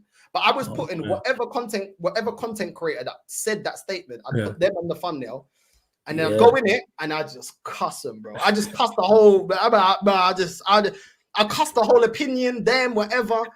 And I'll be real flawless, I don't care if, like, there's loads of people that click me up and make a video about me. I don't reply to everyone. I don't. If I do something, I don't mind someone doing it back to me. Okay, first. Fair is fair. If I clip you up, you can clip me up. Yeah, that's fair. Yeah. But if I see holes in your argument and I think you're talking rubbish, then I can come back at it. You're gonna poke holes in the argument without doubt. Yep. Do you know what I mean? So this is the thing when people like. Then I started getting like from these internet warriors. Yeah. You only get views when you clip up people, and I'm like, but hold on. You were telling me that I was talking rubbish and that I'm making it up. Now I'm providing the evidence. You don't like the fact I'm making you accountable for the crap you're talking. Do you get me? So then I realized that, you can't win. Because before I was doing that, you man was saying I was making it up. But then I'm providing the video evidence. Now there's a problem. So I said, you know what? F these man. These man don't like accountability. These man can't accept when they're wrong or can't accept. Like, why would they be so shamed of the stupid statements unless they don't really believe it? Believe them. Yeah, that's true. That's very, very true. You are spot on. Do you know what I mean? And that's the thing. Like, I don't mind anyone clipping me up. But the thing is, what you're going to clip me up about? Because everything I said, I stood on. So what are you going to clip me up about? Like I've said before, 2 years, it takes about 2 years for me. I want you to start competing. After that, you need to be delivering major honors. I've always stood on that. And I've always said it's about trophies. I always said it's about, the standards are about winning major honors. I've always stood on business. So it's just like, whatever. I don't really care. You know what I mean? So I kept doing it. Then they were like, oh, you're just a league gunner. Then I started like adding more of my personality, my Portuguese heritage, my Angolan heritage. Like, I was the first one to start getting the wooden spoon out, calling these filhos da puta, dusty. How did the wooden spoon thing come about? Was it just there, or you just grabbed it one time, or was it more thought out? Was it more of a plan, or was it just spontaneous? That's my Angolan heritage. Like, if we misbehave, wooden spoon. You know what I'm saying? If we misbehave, get the chinelo out, get the wood. You know what I mean? These are just parts of like me misbehaving when I'm younger and reflecting that in the content. But then I get the wooden spoon. I'm big up to Lee, yeah. And listen, at the end of the day, like, Lee's helped me this whole journey. Lee's helping me, and Lee's giving me tips. And Lee's putting me on this platform. Lee then, like, I was gonna go out to see Lee. Lee buys a wooden spoon. Yeah. And then obviously he's using it, innit? Like, obviously he's using it as well because he's bought it because I'm coming out, so I can use it for the live stream, yeah? Obviously Lee's bigger, innit? So Lee was, then they're telling me, oh, do you know what? Northside, why are you copying Lee with the wooden spoon? I'm like, bro, that's my guy, yeah. But respectfully, anybody that watches my channel knows that I was the first one to get the wooden spoon out on his YouTube. Yeah. I was the first one to get the chinelo out and do all of this. You know what I'm saying? Got the slipper, that's man. My guy, innit? So yeah, you hear me? And everybody understands it's universal, yeah? It's universal. The slipper is universal. The slipper is the universal thing, 100%. Yeah. Nah, I love that backstory. Like, bro, like, whatever I did, yeah, they would just, like, they'll just say, oh, you're trying to be Lee Gunner. I'm like, I'll be talking in Portuguese, you're trying to be Lee Gunner. I get my wooden spoon, you're trying to be Lee Gunner. Get my slipper out, you're trying to be Lee Gunner. I'm like, these men just want to discredit me. Do you get me? Yes. I'm glad you know that, man. No matter what you do. Trust me, I was having that conversation when we had Savage on. They're gonna complain. I was saying, yo, you could do a show and live stream at Northside giving away money. And guess what? They'll complain about that. You could give people $1,000, and Savage said it. Oh, why did you give everyone 2? Could give everyone 2, why did you give them 5? Like, people are just gonna complain already. That's why with the hate, that's really fans. Because if they hated and disliked you, they wouldn't sit down and watch you. They wouldn't sit down and watch you and be able to analyze what you've said and then come back at what you've said. How do you know that what time I'm going live? How do you know that I'm doing exactly what Lee Gunn is doing? But you don't rate either of us. But you're telling me I'm exactly like him. So how do you know he's pulling out the wooden spoon and so am I? Or I've got the slipper and he's got the slipper? Because you're a fan. You just want attention. That's what it is. You just want attention. So that's now gone clear of you clipping up people. And you was like, all right, I'm going to continue to go down this road as well. Was there any moments where anything went viral and you was like, oh, that's cold? Like, what was the first clip you remember where you remember going viral? I can't remember the game, but it was a match reaction. It was the first time I put the wooden spoon out. The first time I got my slipper as well, and I was cussing in Portuguese. This is when I was completely comfortable in front of camera to show how I am off camera, completely. And I went off, and I remember, like, at the time, it just hit like 6-7K. At the time, I was probably on like 2K, and it hit like 6-7K, 8K, and I was like, what? So what's going on here, bro? Like, what's going on? And I was just fuming, bro. Like, I was just angry, and I just leave the wooden spoon here, like, you know what I'm saying? Like, always, I always got the slipper on. I was just going off, man. I was just being myself completely, and I was cussing in Portuguese. I started keep calling people filhos da puta, filhos da merda, viado da merda, vai tomar no cu. All these nasty things in Portuguese, yeah, because I was angry. Yeah. All I keep seeing is the chat going, filho da puta, like, marica da merda. These, I'm like, I didn't expect, that was something I didn't expect. People to copy what I'm, like, they're showing love, innit? But they're copying what I'm saying to show love, and they're laughing. Absolutely. They're laughing emojis. And I'm like, absolutely. I'm like, you're onto something. Was there another light bulb moment, like the clipping up people and clowning them for their daft opinions? And you was like, the Villa de Buta, like you said. And then it was like, tô cansado. And then people kept saying, tô cansado. I'm like, bro, I'm just like, bro, allow it. Like, I'm tired, bro. Like, you know what I'm saying? It's just me being me and me reflecting my culture. Like, and then I was like, and then it made all sense. I was like, I started this journey. Up until then, I was probably like on 3K, maybe 4K. I was like, I started this journey because I knew there was no one like showing the Portuguese, Angolan, Cape Verdean culture, and I knew it would be something different. But I didn't know that people would find it funny. I didn't know that people would find it funny. Yeah, okay. I didn't, bro. Do you know what I'm saying? That's just how we talk. Like, that's how we talk. Like, my granddad would be calling, marica da merda. Like, but it's just how we are. Do you know what I'm saying? Exactly. And it's like the slamming and like bro, it was mad, bro. Like it was. That's how it was. I think people then I said, yo, they're actually seeing how it was when I grew up, how my uncles, my cousins, my granddad, my grandma, how we would react to bad results. They're actually getting it's like they're there in the living room with me. Do you get me? When I'm growing up watching football and nobody's applauding failure. You know what I'm saying? None of that. None of that. None of that. No one is this that it's okay to challenge her. None of that whatsoever. Not in the slightest. Not in the slightest at all. So your channel's continuing to grow, continuing to clip up people, continuing. So really that self-assessment at that point worked for you. Because you got two great ideas out of that. One, obviously showing off your culture, like you said, the way you're cursing in Portuguese, the wooden spoon, the slipper, etc. Also clipping people up as well. And then is that when you was like, all right, I'm just going to continue to do all those things? And there was anything else that you added to that as well? Is there anything else that came out from that time? Any good shows or ideas or anything like that?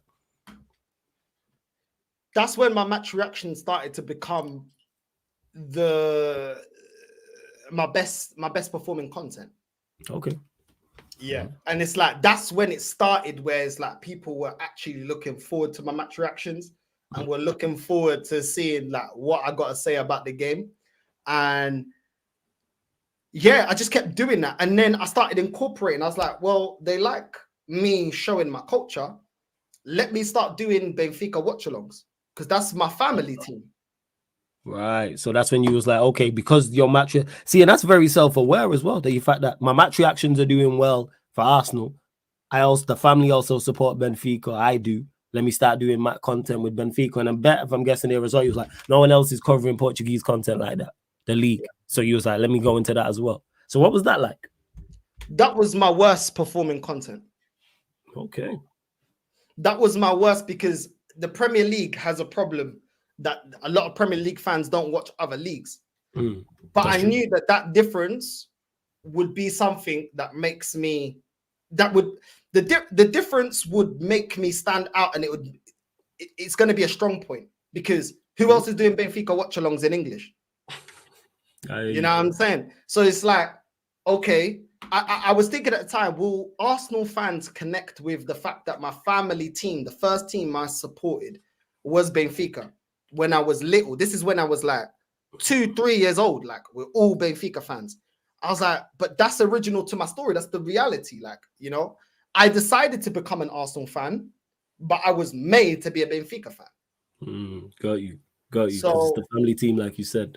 Yeah. So no matter what English team anyone in my family supported, whether it's Man United or Arsenal, mainly, we all supported Benfica, and it was like family time. And it, you know, and you know, for the love of my granddad as well, that team has a big affinity to me because that's my granddad's team. Like we all supported it because of him. So I did that now, and then not getting much traction on it. And then Lee starts seeing that I'm doing the Benfica games, and then he helped expose the fact that I was doing Benfica games even more. Okay. When there wasn't like international break, or when like the news was low and stuff like that. Like mainly when there was like, you know, days that there's no Premier League games. Yeah. Lee will do La Liga. I will do Benfica if they're playing. Yeah. So then you'll be like, oh, Northside's live. Let me, you know what I'm saying? And listen, at the end, I'm going to give credit to Lee because, you know, there's a big story about, you know, throughout this whole story, this is the guy that's yeah, Gunner's name has popped up a lot, and was rightfully so. Shout out to Gunner every single time. 100%. You know what I'm saying? So then it's like I'm doing that, and I'm doing the Portugal watch-alongs, and I'm like, are people going to watch Portugal? I mean, most of the people that watching me, I'm presuming at the time, are England fans. But I was like, but then I can even be even like, that's my name. That's one of my nations. So I'm like, okay, cool. I'll do that. So then the Benfica and Portugal watch-alongs, they're the only ones I do watch-alongs for. People are telling me, why don't you do Arsenal? And I'm like, Flawless, you know this. In content creating, the bigger content creators, when it's watch-alongs, they get all the views. Yeah, facts. Yeah, 100%. So when you're trying to maximize the views with the limited time you have while working a job, it's like, it doesn't make sense for me to do the watch-along because I'm going to be drained with the match reaction. So let me just do the match reaction. But when it's Portugal, no one's doing the match reaction. I'm the only one doing the Portugal game. I'm the only one doing the game. So I can do that. And then people are asking me, do the Arsenal? I'm like, nah, bro, it doesn't make any sense. Like, I might as well just save it for the match reaction because you're gonna know my thoughts. Then let me just wait for the match reaction. So then, yeah, I'm doing that. Portugal Benfica are probably the worst performing content. I eventually get. Is it the most enjoyable for you though? Even though it's the worst performing content in terms of numbers, did you enjoy doing the Portugal and Benfica games? Yeah, because it made me feel, even though I'm doing the watch along, it made me feel closer to my granddad. I thought so. That's why I asked the question. I thought you would enjoy it for that reason. I thought so because you said it's the family's team, so it's a reminder. You know what I'm saying? You're reminiscing because I bet you remember being there with your granddad and all your family watching Benfica. So that's why I asked in regards to making the content and doing the watch alongs. You thoroughly enjoy doing Benfica watch alongs, even though it was the worst performing content. It's like I still enjoy this. But go on, carry on, fam. Say what you was gonna say. That one there is just is for me. Like it's just to keep that part of my life going. Then I hit I'm just below 10K. Love that. And I dropped the big up to Dave. You know what I mean? Shout out to Dave. I dropped the 50 Cent thumbnail with my face on it. Yeah. And it's titled Go Full Time or Die Trying. I remember it because I was in the street. I remember.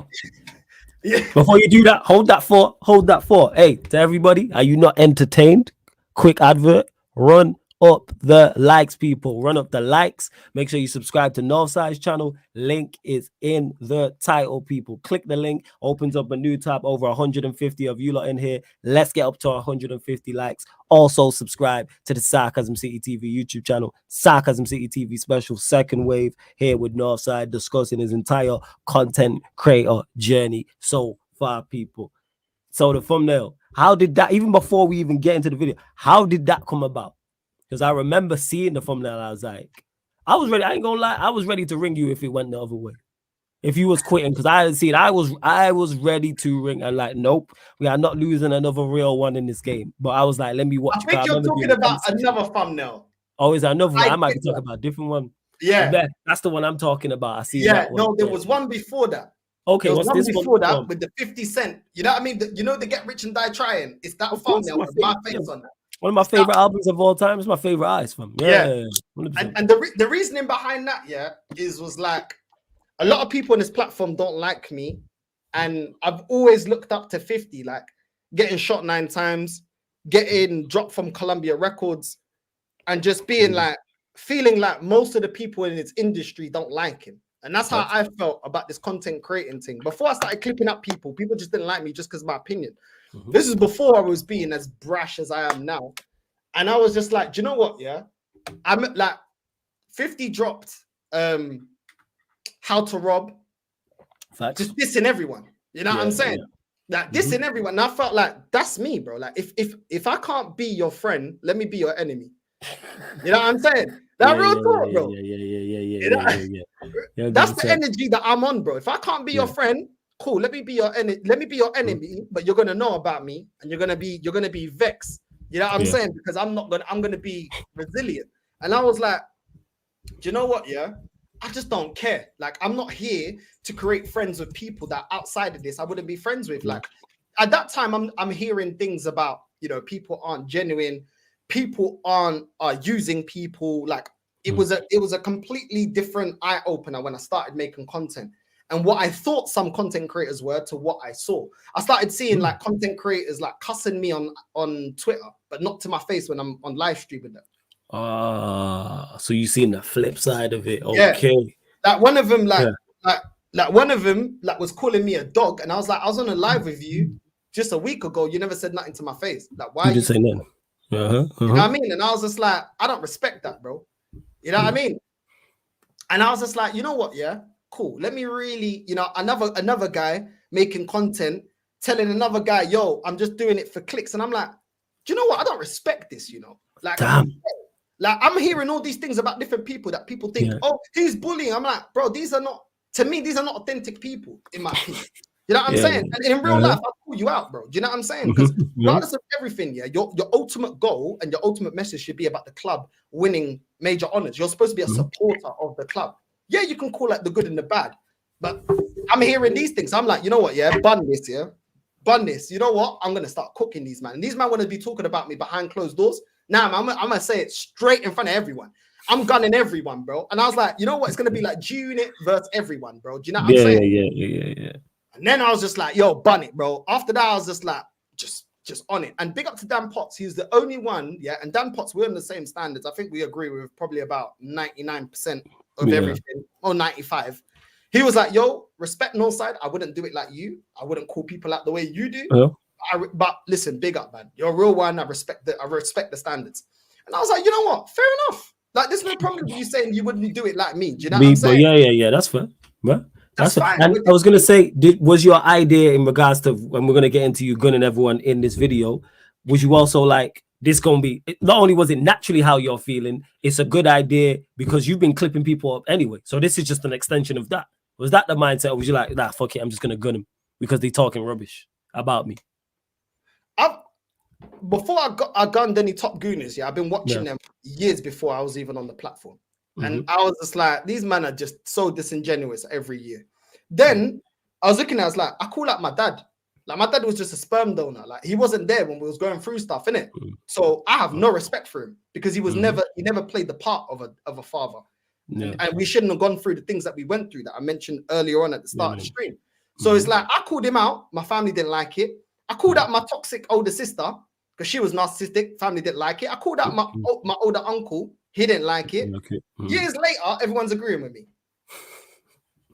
But and this is the thing, like when you call it out, people don't want to. They don't want to. You're making a noise. This is not. Then I was like, you know what? With my own family, I was like, you know what? I'll let you be around those people, and with time, you'll realize what I'm doing. I bought a house. Me and my partner, we went away. I moved away from the toxic people. Later on, do you know what? That person, they are toxic. What I've been telling you. When I was getting the toxic negative, when I was getting, you man, they won't listen to me. You didn't want to listen. You can't hear, you must feel. Simple as that. I love that Caribbean saying. Yeah, it's brilliant. Heard it so many times growing up. I heard it so many times growing up. I heard that so many times. Pulls things out. Like, I've always been someone that if I don't like something, like I will call it out. Like, you know, and the people that I trust and the people, they call me out. My partner calls me out the most. People think I only criticize. I get criticized. Get a girlfriend, live with her. She'll call you out the most. Every day there's something you ain't doing. I don't call her toxic or negative. You know what I'm saying? You know what I mean, bro? It's part of life. Yeah, it's part of life. I don't know how these top gooners are going to be able to be in a relationship, bro. Trust me, a woman's going to complain regardless of what you do, bro. She told me, I want a comfortable life. I said, okay, cool. I think through this, I'll be able to do that. Yeah. Then I'm doing this. You don't spend no time with me. What did you want? No, but what did you want? You told me you want comfortable, so I'm working. Oh, no, but you don't spend no time with me. Yeah, you spend too much time with me. All right, but we're not comfortable. You get me? Like, this is what it is, bro. But yeah, bro, like I go to the Never a Foul barbecue anyway. Yeah. Nah, before you get that, we're not gonna skip over. So what was the video like, making the thumbnail and everything? The you with the 50 Cent thumbnail with your face on the body. Like, what was it? What was the video like? Before that video and before every other time I cook people, I'll be playing Chipmunk 10 Commandments. Yeah. Or I play Fire Diss Track. Yeah, I play like 50 Cent Piggy Bank. Or I play Nas Ether, or like before I got these man, I'll be playing like diss tracks. I'll be playing like Pusha T, the story of Adidon. You know what I'm saying? Fire. Before I be cooking these man, trust me, I get in the zone. Like I'm saying, honestly, I'm so tired of the fakeness. I'm so tired. Look, there's some content creators, Look, I don't like it, girls' opinions on us. I don't agree. One thing I can say about him, that is his true opinion. Even though he's wrong, that's his true opinion. I will never call a gal. I'll never say he's fake. Yeah, I don't agree with it, but he ain't being fake. That I can accept. But these men that are just going out saying, I'm just doing it for clicks. Nah, bro, I don't respect you. I don't care how. Bear in mind, like you said, you've been on platforms with them the week before. They're not saying anything, and you're seeing on Twitter and they're criticizing. But it's like, we were just on the platform. You didn't say anything. Outrageous. So what was that like in regards to before the Never a Foul barbecue thing? That video, that live, what was that like? And what was the reaction like to it as well? Well, the biggest one was the end of last season, and I cooked this guy. I ethed this guy. I'll be real, bro. Go back and run the clips, bro. I swear down. This guy, yeah, he didn't know what I had in the chamber. And he started talking, and I had all the clips of him saying, if the manager doesn't win a major honor, you should be sacked. He was saying that he expects to win the league. We obviously didn't. I said, yo, what's going on? Then he started talking about context. I'm like, yo, here's the clips. Because I always show the evidence, bro. Here's the clips. You didn't say that. And I went back. Yeah, I'm this petty. I went back because I realized with Arsenal fans, yeah, they don't remember the stuff they say, innit? So I went back to season predictions and I clipped. And the thing is, I was corking him. Me and him after the season, I was corking him. And I said to him, there's not one clip you've shown of me flip-flopping on my opinion. My opinion has stayed the same and it stayed consistent. And unfortunately, I am right. So have the humbleness to say, do you know what? Yeah, I spoke a lot of crap to you. You have got it right. Maybe there's something you're seeing that I'm not seeing because you're getting it right every season. But you already know, in this platform, they'll have no awareness. So I kept, the more I clipped him like 4 times, cooked him. I was like, my point's been made. Like, I've already won this. I knew I won this. You know, it was like Pusha. No, it was like Kendrick and Drake when he dropped they're not like us. Drake already knew what time it was. When it was over. Story of Adidon, you already know it was over. I remember when he dropped Story of Adidon, it's over. It was over. Story of Adidon is over. Like the way, man, because not only did you mentioned him receipts, not only did he say what he said in the actual song, man had receipts. Man dropped Drake. You know what I'm saying with the blackface. I did the Pusha T. You talk about you upset. I want to see what it's like when you get angry. Okay, that's what I was like. Because I'm telling you, I'm petty. I'll go through everything you said, bro. And these men forget what they say because it is what it is. So all I wanted was an apology and we'll stop it. And I was like, all right, cool. But then that led up to Never a Foul Barbecue. Talk about it. I was like, I don't know where these men are coming from. I don't know these men. So I said to my bedroom, yo, come, just in case. Because I don't know what the energy is like. I'll be real, I don't know the energy, innit? And obviously, like, I'm like, yo, I don't know. You know what I'm saying? So I was like, yo, roll with me. I asked Never a Foul, is it cool if I bring a bit cool? I walk through now. I think you were there. Yes, because it's the first time we met. Yes. Yeah. I think I came with my cousin Daniel. And I was like, yo, you ready, innit? I don't know some of these, man. So I was just like, yo. Anyway, I'm not looking for it, but I have to be prepared. I don't know these people from online. You know what I mean? They're strangers to me. Do you know what I'm saying? In terms of me knowing them personally. So we walk through, say hello to everyone. A guy looking at me like, a guy looking at me like this. Like that, yeah. And I'm just saying hi to everyone. First time I got to meet you, real one. You know what I'm saying?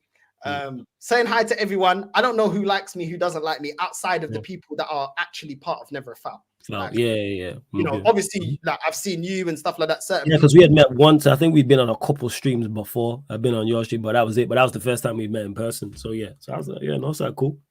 So I'm just reading the energy. I'm like, all right, cool, whatever, innit? Next thing you know, my cousin Daniel, the Man United fan, gets in. He pushes a massive argument about Kai Havertz, yeah, with Carefree Lewis. I remember. I think I was there because I turned up late. I was there later than most people. I got there in the nighttime, but I remember him debating about it, and I was just like, whoa. All because his whole argument was Kai Havertz scored in the Champions League final.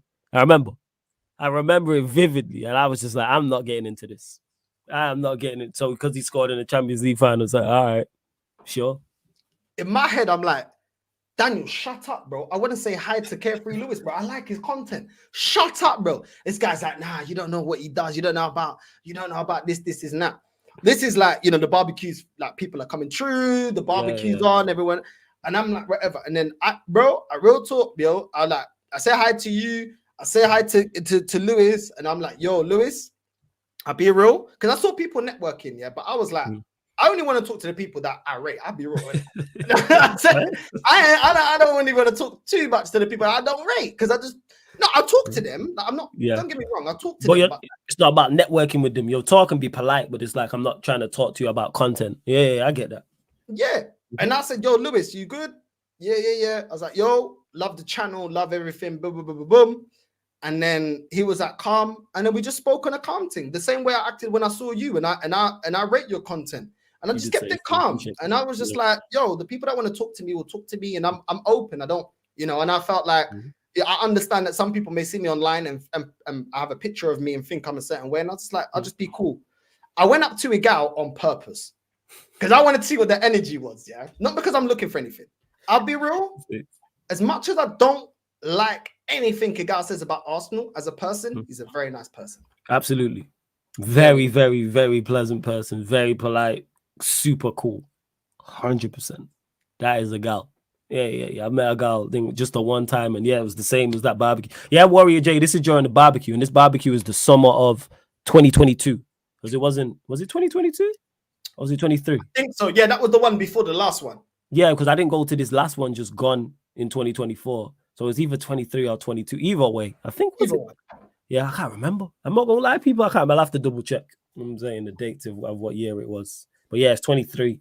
22. I can't remember because they had more than one year, and I didn't go to one, but I went to the other. But I can't remember. But yeah, go on as you were, man. Carry on. The barbecue was hilarious because I got to Igal, and then I said to him, and he, you know what he said to me? To be fair to him, yeah, but someone that got so cooked, yeah, he took it well. He goes, "Yo, that was fun, innit?" I said, "Yeah, because I beat you." I said, I finished you. I said, listen, I finished you, nothing personal. I'm petty. I'm like, I beat you, bro. Let me try it. Yeah, because I'm petty. And then he started laughing. He's like, look, it was fun, whatever. And I said, look, Gal, from my side, I will never say certain things. Certain things to me are just too far. I'll keep it on jokes and stuff like that. Sorry if you take some of my jokes personal. I don't mean it like that.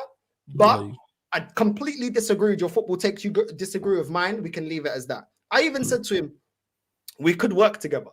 Like we could become the next Ty and Claude if you want to. Obviously, he didn't want the idea. Fair enough. It's up to him. He might have other things going on. But yeah, after that, we just started talking about Drake and and Pusha T. And I made the joke. I was like, yeah, bro. You see, Pusha, that was me when I finished you, bro. You Canadians keep taking L's. And he started laughing. I said, you man keep taking L's, bro. You ain't built for this beef thing. I'm telling you, bro. Facts. And he was just laughing and stuff like that. He's like, bro, flip it up. And then we actually started playing cards. Okay. And this is the thing for everyone that's watching, whether you like me or not. This is the thing, yeah. I don't hate none of these people. I dislike. I take a gal away from that because the gal's not being disingenuous. That's his real opinion. The rest, most of these guys that are trying to do this, is fake. They're chatting rubbish, and at the end of the season, they'll be flipping their tune, and they won't apologize. It's nothing personal. If they take a personal, that's on them. Some of them I really don't like, but I've never threatened violence on anyone. I've never said I'm going to do anything to anyone. Do you know what I'm saying? I don't like your opinion. If you don't like my opinion, just don't watch my content. You don't have to click it. Facts. That's it. If you but don't, the people that are fans, like I said, they're fans because if they really disliked you and dislike the content, you wouldn't watch. Time's the only thing we don't get back. It's the most expensive thing. We don't get it back. Let me scratch that. The only thing we don't get back. Yes, that's what I meant to say. The most one thing you cannot get back. Why would you waste it on something you don't like? Because you're a fan. You just want attention. Or sometimes it's attention, sometimes it's jealousy as well. Sometimes it's that. I'm not looking for anyone. I'm not trying to be out here trying to. That's not me, bro. Like, you know what I mean? It's just I'm very passionate about my club. Do you know what I'm saying? But like I said, like I've read the 48 laws of power. I've watched the 50th law of power as well. I've read all of like 50 Cent's book, and the one thing. The 50th law is have no fear. And I don't have any fear. Like I've lost my granddad. That was my dad. This is way before I started content creating. And for me, I just always equated to that and be like, yo, I lost my granddad, bro. Like, what's somebody's opinion that don't like me? Who cares, bro? You know what I'm saying? Like, who cares? Like, I'll say my opinion. They say their opinion, whatever. I ain't looking for them. If they want to look for me, look for me. I don't care. Do you know what I'm saying? But it's like, at the end of the day, I don't want to have regrets. That's always in my head. It's like my mum always has regrets about she didn't go for her dreams because of other people's opinions, because I'm not going to do it. And that is what I try to fight against. No, I can do whatever I want to do. Do you know what I'm saying? Like it's within me. At the end of the day, like it may take twice the time it takes somebody else, or 4 times, but I'm gonna get to where I want to get to. Get there. Yeah, 100%. That's it.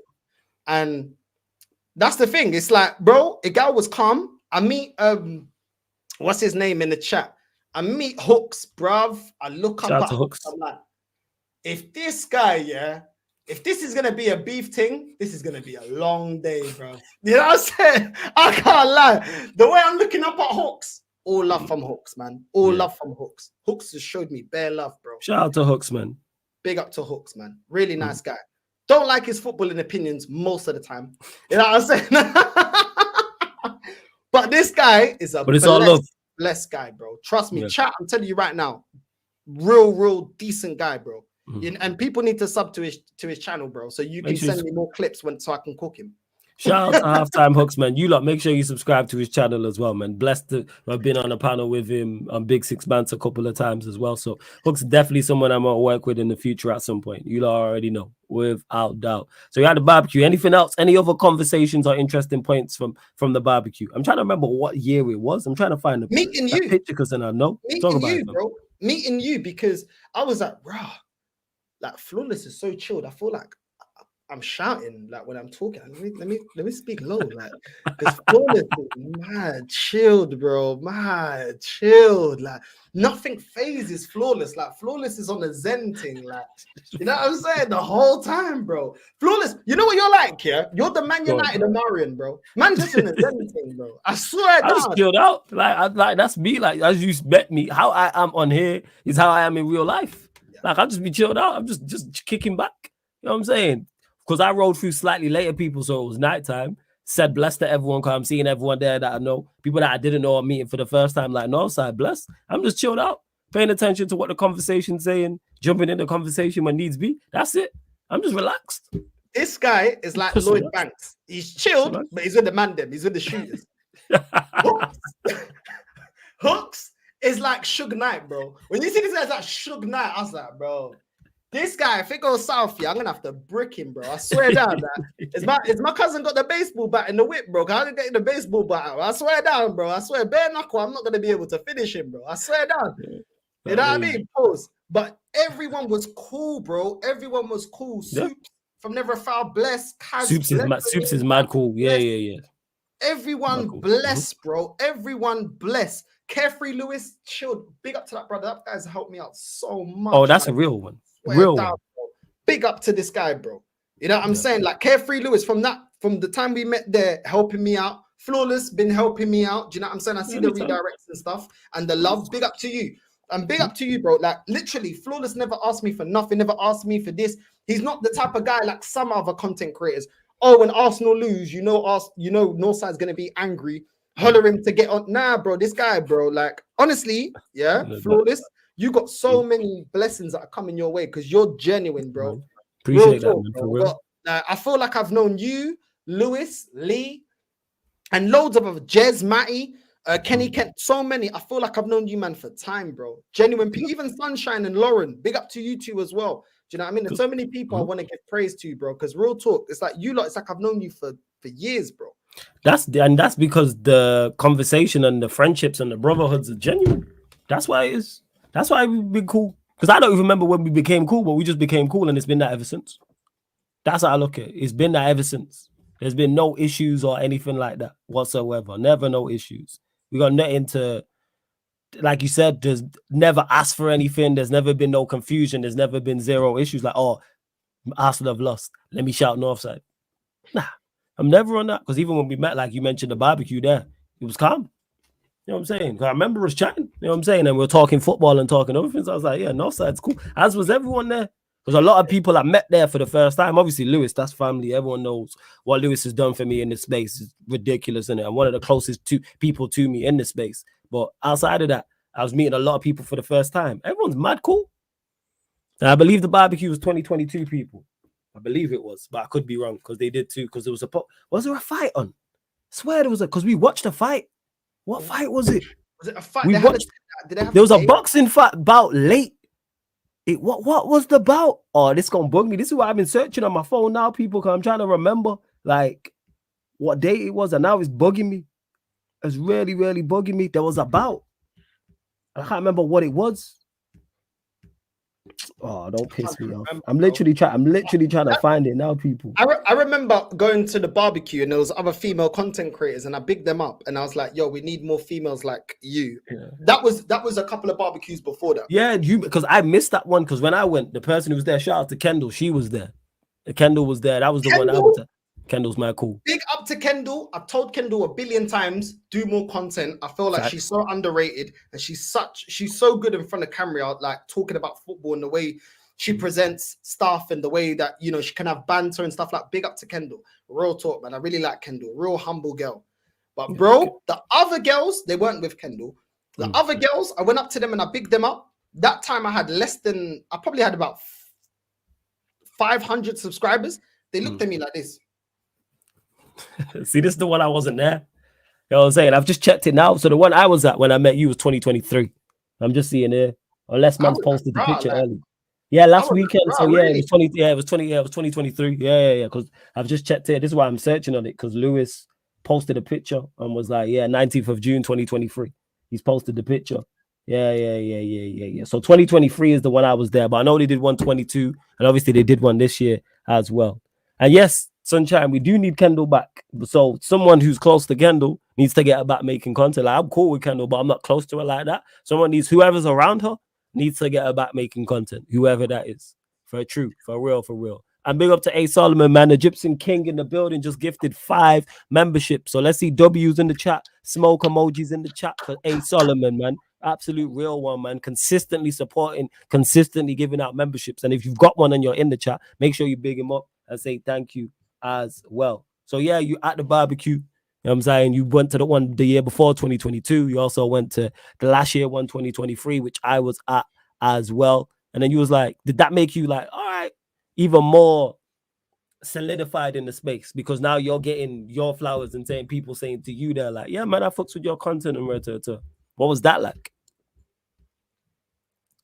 When you're doing your content, you don't realize that, like, you see numbers, but you obviously don't see faces.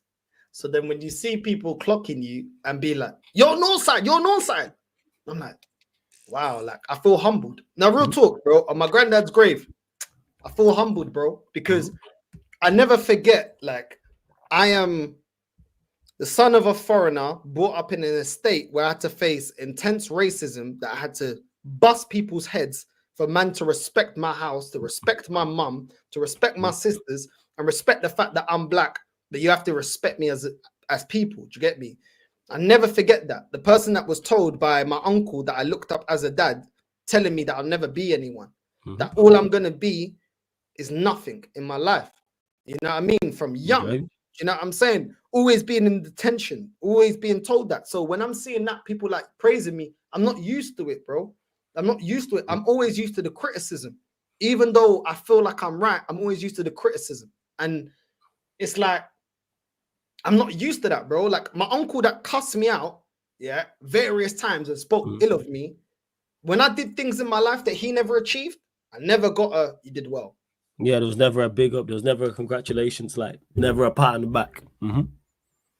And that's the thing. I was used to just not getting my flowers, you know what I'm saying? Or getting you did well. Like, you know, you were bad, but you know what? You actually changed your life around. And I've always had to give myself a tap on the back. I'll be real with you. I always had to give myself a tap on the back. You have to give yourself, you have to give people their flowers, including yourself, without doubt. I agree with you. I hear that. For true. Because when you've gone to the barbecue, because what do you remember roughly because you're going clear at this point. Do you remember roughly like how many subscribers you was on?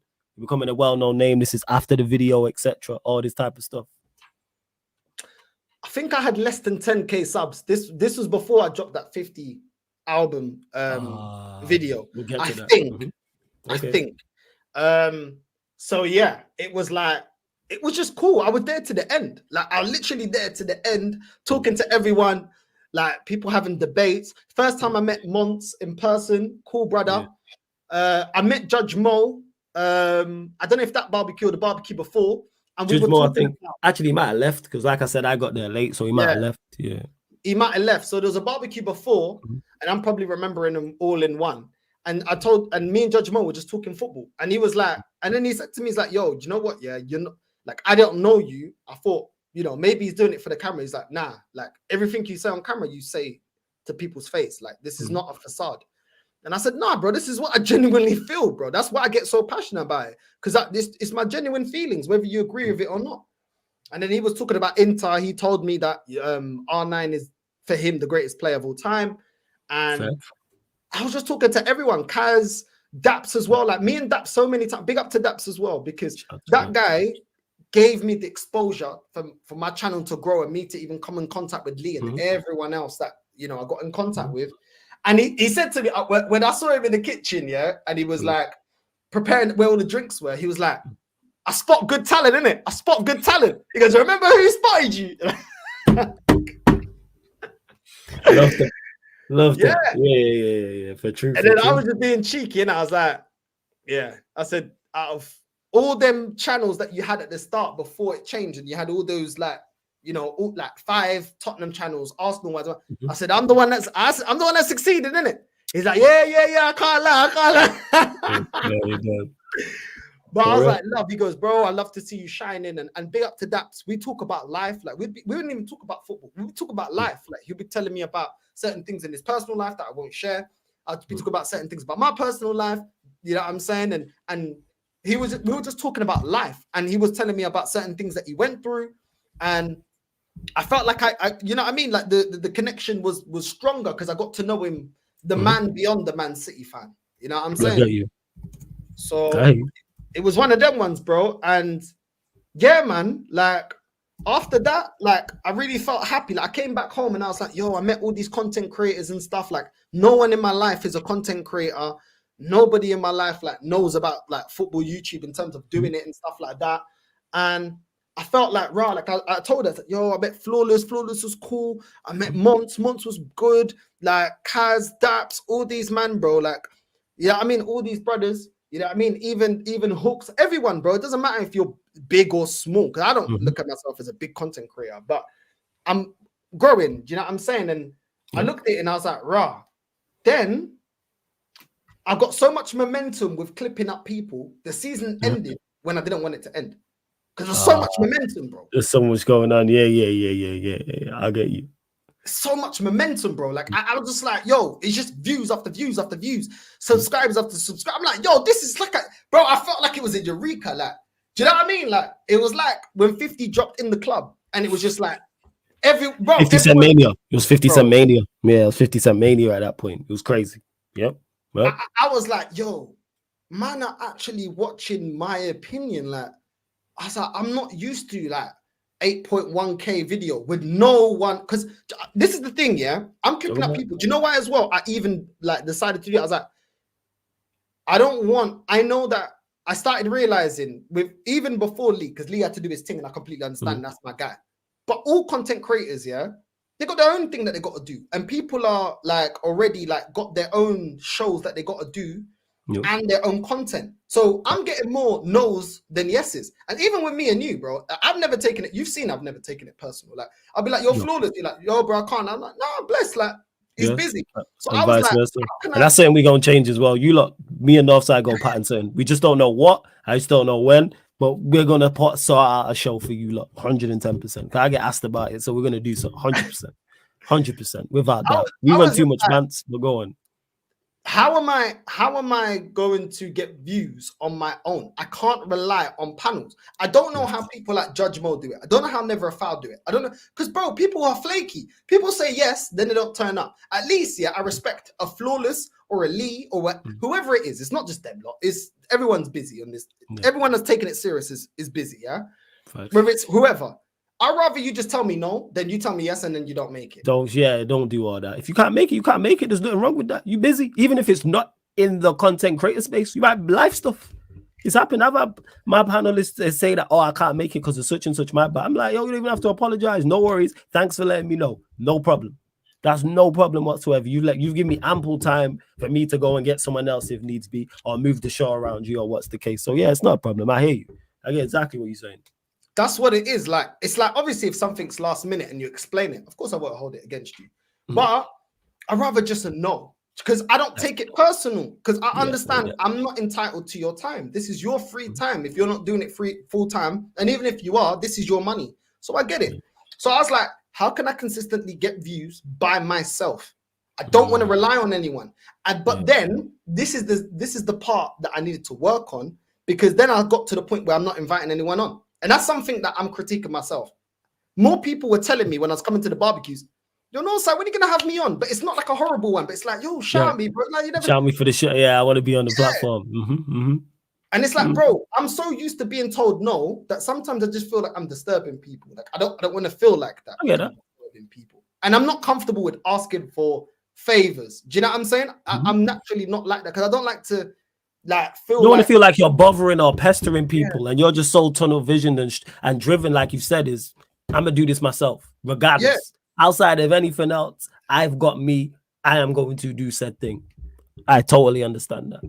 Fully understand that mindset, and that's why you've had the success you've had. Is majorly down to that type of mindset. Before we can continue though, let's get to a couple things. Big up to Lex for the super chat. Says, man, like Northside, big on my done Lex every single time. Absolute real one. The future. Big up to you as well for the super chat. Again, much appreciated, my guy. He says, I've noticed Northside has a crazy RPM when it comes to live cooking. I've only seen expressions with that kind of level in this football YouTube space. It's a gift. Absolutely, it's a gift. And that's why I said at the very start, next super duper star from this class. I'm telling you this now, people. Hey, the future. Big up though for the super. Big up for the super chat. Appreciate it, the future. Appreciate it. So you're saying there, you were trying to get you were trying to get the balance one way, and then you've gone too far one way, and you're trying to balance it back. So what's that like? Because now you're having success on. Actually, how did you get success on your own? How did that happen? Like not relying on panels and not wanting to bother and pester people. First of all, I just think I got a big mouth, pause. And I could just talk for days. Like, do you know what I'm saying? I could talk for days. And the thing is, like someone's asked me before, is your stuff scripted? No. There's sometimes where I'll think of something, I'm at work, and I'll think of something, and I was like, nah, I gotta use that. That was a good line. That was a good bar. You know what I'm saying? I'll be like, no. So I'll probably that will happen like probably 2 lines. Everything else is off the cuff. And the thing is, I was going to forget to mention this, but Lee called me out to Spain, like for us to chill. Not this time. I think it was the time before. And Tao, the creator, he owned half of he created AFTV with Robbie. Yeah. He helped create it. He called him out at the same time, and we reached at the same time, and we go live in front of Tao. Now, Tao is the guy that ran the camera, was behind the camera on AFTV. Bless guy, big up to Tao. This guy is the one that discovered Troops, helped Lee, helped so many people, bro. Like big, huge content creators, yeah. And this was the one, yeah, that almost made me shed a tear, yeah. Me and Lee, he goes, yo, you two got a live, cool. Man just sat on the sofa like this. And I was like, why is this guy looking at me like it's an exam? Me and Lee sat here. We went live, yeah, and I started cooking, yeah. Me and Lee back to back, I was cooking. Bro, I remember the end of that stream, yeah. He goes to me like this. And anyone that knows Tao, he's like, this is why he brought me out here. You knew what Gunner was on. Bro, Tao was like to me, this is why he brought me out here. I go, what do you mean? He goes, why has he brought me out here when you're here? I said, I don't know. Like, I just thought it's just friends. Like, obviously, you guys are best friends. Like, link up thing, innit? Like, bedroom thing. And he wanted me to meet. He's like, because he knows I should be keeping an eye on you. You got talent. And I was like, wow. The creator of AFTV is telling me that I've got talent. For me just being myself. After all my life being told I'm not going to be nothing. Do you know how hard that hits, bro? Like, do you know how hard that hits, man? Like, when I was told I'd be nothing, my older sister hating on me, bro. I had an older sister that hated on all my successes, bro. Nothing but bad mind towards me. This is before content creating. All I'm doing is buying my yard. All I'm doing is becoming a gas engineer, earning good money, being in a relationship with somebody that supports me. Miss Northside is my biggest supporter and shout out to Miss Northside, real one. Shout out to her.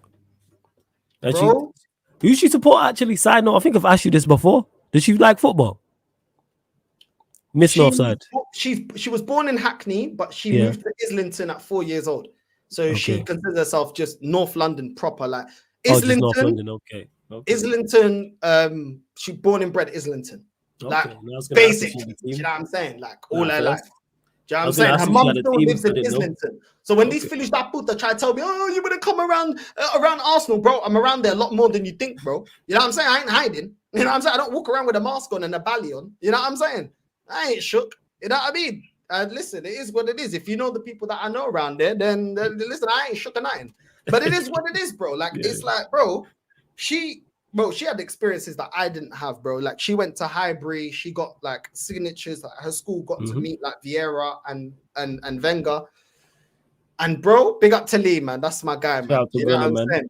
Shout out to Gunner every single time, man. It's a true story. Great show, two real ones live together. Bless up the chat, smash the likes up. Hey, lovely, man. Every single time. Absolute real one, man. Big up. That's my guy, bro. That's my guy. I swear down, bro.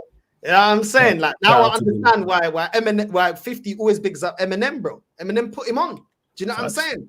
Facts. Like, spot on. Yeah, I mean, like to me, like Lee's the greatest live streamer, football content creator that I know, bro. Like real talk, bro. Like Gunner ridiculous. Man can't match his work rate, bro, regardless of how you feel about him. Do you know what I'm saying? Like it is what it is. But it's like, bro, like already for Lee to tell me that. It was already, I don't believe it, but it was like, right, somebody that I respect a lot, their standards, I respect a lot. And we disagree on things. Like, people think we always agree. We do disagree on things. Yeah, I've seen it. I've watched it. I'll be in the live comments. I know. You ain't got to tell me. You get me? But the people that want to discredit will be, oh, you agree with everything. No, we don't. Matty doesn't agree with everything he says. Kenny Ken doesn't agree with everything he says. No, but we do it respectfully. We agree on the standards. We agree on the majority. But there's always going to be differences. We're different. We're different people at the same time. Do you know what I'm saying? Yeah. And that's what I find funny. Like, but Lee to say that I was already like, nah. And then when Tao said that, he's like, bro, you're just like that. And then Lee's like, yeah, like, you know what I'm saying? Lee even vouched one time. He's like, yo, I don't know why people saying you write things down. You're just doing it off the cuff. I'm like, yeah, man. Because it's a natural talent to cuss people. You know what I'm saying? Like, I grew up with it, bro. Me and my little sister, yeah, we'll be cussing people for fun, bro. We'll be at the, bro, my mom don't drive, yeah. Before I had a car, but we'll be at the bus stop look at this guy's air balloon head. We'll be laughing, bro. Like, going to school, yeah, I got cussed for supporting Arsenal after 2004. I was getting grilled, yeah, on MSN Messenger, on WhatsApp, on BBM, on BB Pin. I was getting cussed on text. I was getting cussed on everything, bro. I was getting cussed on MySpace. I was getting cussed on High Five. I was getting cussed on everything, bro. Facebook back in the day before IG dropped. I got cussed on IG, bro. I've been cussed on all social platforms, bro. I was getting cussed on my Nokia when I had MSN Messenger on my Nokia, bro. So this is why when people say, oh, you're so angry, bro, do you understand, the cooking I've gone through when this club has not been successful after 2004? Understand the cooking I've had to withstand, bro, for my own family, my friends, everything, bro. Do you know what I'm saying? Hey. So it's like, bro, all that pent up aggression and frustration just comes out in the channel because I've had enough, bro. Do you get me? I hear you, fam. It's been a long old time. It's been 2 decades. Not only have you seen your team be unsuccessful, the offside's now been reminded on a daily basis, weekly basis, bantered, whether it's online or offline as well. There's over 150 of you lot in here, right? 154 likes. Well done. Let's continue to run up the likes. You can now, I had to add the title again, which made no sense, but click the link in the title right now. Subscribe to Northside's channel, people. Northside LDN. Subscribe to his channel. Run up the likes as well. Make sure you hit the share button across all socials. That's me, Flawless, at Sarcasm City TV, and subscribe. Make sure you hit the notification bell. So you're saying this is the summer now 2020. Are we in 2020? Like 2023 type of thing. I think that's where the timeline is. I know the timeline's a little bit all over the place, people, but we got a rough timeline anyway. So you're now what's it called? So you're now venturing out on your own and having success within that. You're approaching 10K subscribers, and then you said you get to the video with the whole 50 Cent thumbnail where you put your face on the thumbnail. Go on, talk about that. Yeah. So after that, it's like I'm dropping more and more content. I'm doing like transfer news, And I'm like, bro, the views are just going down, down, down, down, down. I got used to that. Like every video hitting 2K minimum, 2K minimum, 2K minimum. The more I'm cooking, I'm like, this is my real opinion. But people find it entertaining. I was like, yo, I struck gold. Next thing you know, I'm getting more hate. Like the amount of hate I'm getting racism. I'm getting everything, bro. Like getting called a nigger, everything, bro. Do you know what I mean? People, like I'm starting to get like DMs on my IG about, you know, like racism, and also like man wanting me to like off myself and things like that. That's nonsense. Yeah, and I'm like, yo, I'm winning. Like I'm actually winning, bro. Like these men don't realize, like I'm winning. Do you know why I'm winning? Because the fact that you know who I am and the fact that you're that rattled means you care. Why are you that angry about my content, bro? If you don't like me, if you don't want to watch me, bro. Do you know what I'm saying? And I'm like, these people don't understand how much I've gone through in my life. And I'm not saying I've gone through more than anybody else, but I've always had to confront bullies and all these type of things. I've always had to confront people saying mad things. I've been dealing with racism when I was in year 2. So if you think that's going to affect me, it ain't going to affect me, bro. Do you know what I'm saying? It ain't going to affect me. Do you get me? And I was just thinking, like, the whole time, I'm like, these man, and I was like, these men actually want me to fail. I felt like DJ Khaled, they didn't believe in us. God did. You know what I mean? God did. You know, the thing that hurts me, Flawless, they didn't believe in us. Imagine, there's people really out there that didn't believe in us. Facts. God did. You know what I'm saying? You know what I mean? Hold that, you finish that puta. Do you know what I'm saying? Hold that. I ain't never gonna stop. Do you know what? I ain't never gonna stop, bro. You know what I mean? Because the more they get riled, the more I'm gonna cook even more. That's what they don't understand. The more angry you get me, the more I cook, bro. You know what I'm saying? I don't care. The more and they give you the ingredients. That's the craziest part. If they just left you alone, you won't give me ingredients. You lot give me ingredients, especially with the daft opinions. Then I start looking on TikTok. I never really was looking on TikTok. This is all from clips. Then I started saying, oh, yo, then I can use TikTok stuff and I don't get copyright. Oh, it's over. It's over. Finish that boot down. It's over. You know what I'm saying? I said, nah, get the TikTok clips. And TikTok, they were running rampant, innit? Because they didn't have no one to check them. Do you know what I'm saying? These Arsenal fans on TikTok, bro, they're like bed bugs, bro. It's hard to get rid of them, bro. So there was Arsenal fans on TikTok, and then you realize that they have content on there, and there's more daft opinions on there. So you're like, all right, I can use TikTok content to now cook people on the channel as well. Extra content. TikTok, I said, nah, we have to do. I'm actually going to segment it now. We're going to have shows for cooking for TikTok and cooking for YouTube. We're going to segment that. You know what I'm saying? You're going to segment the two of the things. Yeah, nah. These men are like bed bugs, bro. I'm saying, how many of these finished that keep repeating the same thing about we could do, you know, context and we're gonna score from set pieces and all this? I said, oh really? Cool. This man has just been here now long enough that I've got now 4 years that I can use now. You know what I'm saying? So all the narratives, like, it's running out, bro. This whole it took clock 4 years. And I'm like, nah, I'm not hearing any of this chat. So now I start cooking again, and then I get to the point where I was like, I dropped the video, I quit, which you saw. Yeah, talk about that. Because I was ready to ring you, I'm not going to lie, but go on. I was like, let me watch this. I remember pushing a show back, and I was like, I need to see this and see what goes on. So I was in the comments. I was like, all right, let's see what's what. So talk about the I quit video and how that came about. Because this is now the 3rd or 4th time an idea and a light bulb's gone off like you're a cartoon character, and you've been clever enough and smart enough to make it content and put videos together, which is, again, credit to you as well. It's very smart, very, very, very clever to do. So what was the I quit video? How did it come about? I know you would have had the chat with Mrs. Northside as well. So yeah, talk us through that whole process. Like I said, I'm heavily inspired by 50 Cent. Like every interview he does, I'm heavily inspired. And 50 doesn't shy away from his opinion. He doesn't back from his standards. He's very loyal to the people that are loyal to him, but he also knows how to flip a perceived failure into a win. And he knows how, and he always speaks what the majority of people are kind of thinking, but are scared to say. And I was like, I feel like I can be that in this platform and do it my way. Because we already got Rants, great content creator, Lee, great content creator. We've got loads. Everybody does it in their way. You speak facts, but you deliver it in a more digestible way than I do it. I'm very rude with it. Yeah, and I know that I can be rude. You know what I'm saying? But you will seek the same thing, but you know how that's a talent to say it in a way that the person that doesn't agree doesn't feel attacked. Whereas I'll go attack. It's true, because you speak facts. It's a different way to approach it. I appreciate that, man. And yeah, it's just different approaches. It's literally just different approaches to the same thing. I fully understand what you're saying there. I was like, yo, like when 50 was like, oh, everyone's against me. Cool.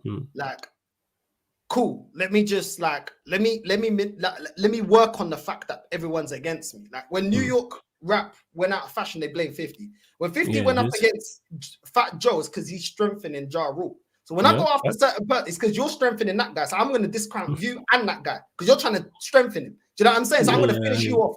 You know what I mean? Pause, because you're trying to link up with that. No. I'm gonna lock off both of you. Yeah. Facts. And it's like that's how I approach it. It's like no fear, using like everything is momentum. And if I have to run over one of these top gooners, I'll run them over to get to where I need to get to, because I don't respect being disingenuous and using your football club. This is a big. Before I get onto the I quit. Yeah, cool. This is where I don't respect certain content creators. Content creation, where it effed up, it's a gift and a curse. Some people use content, to promote their agenda, but they don't want the best for their club. So they don't care where their club finishes as long as they get the subs, the views, and the money. They don't care about it. There's no integrity.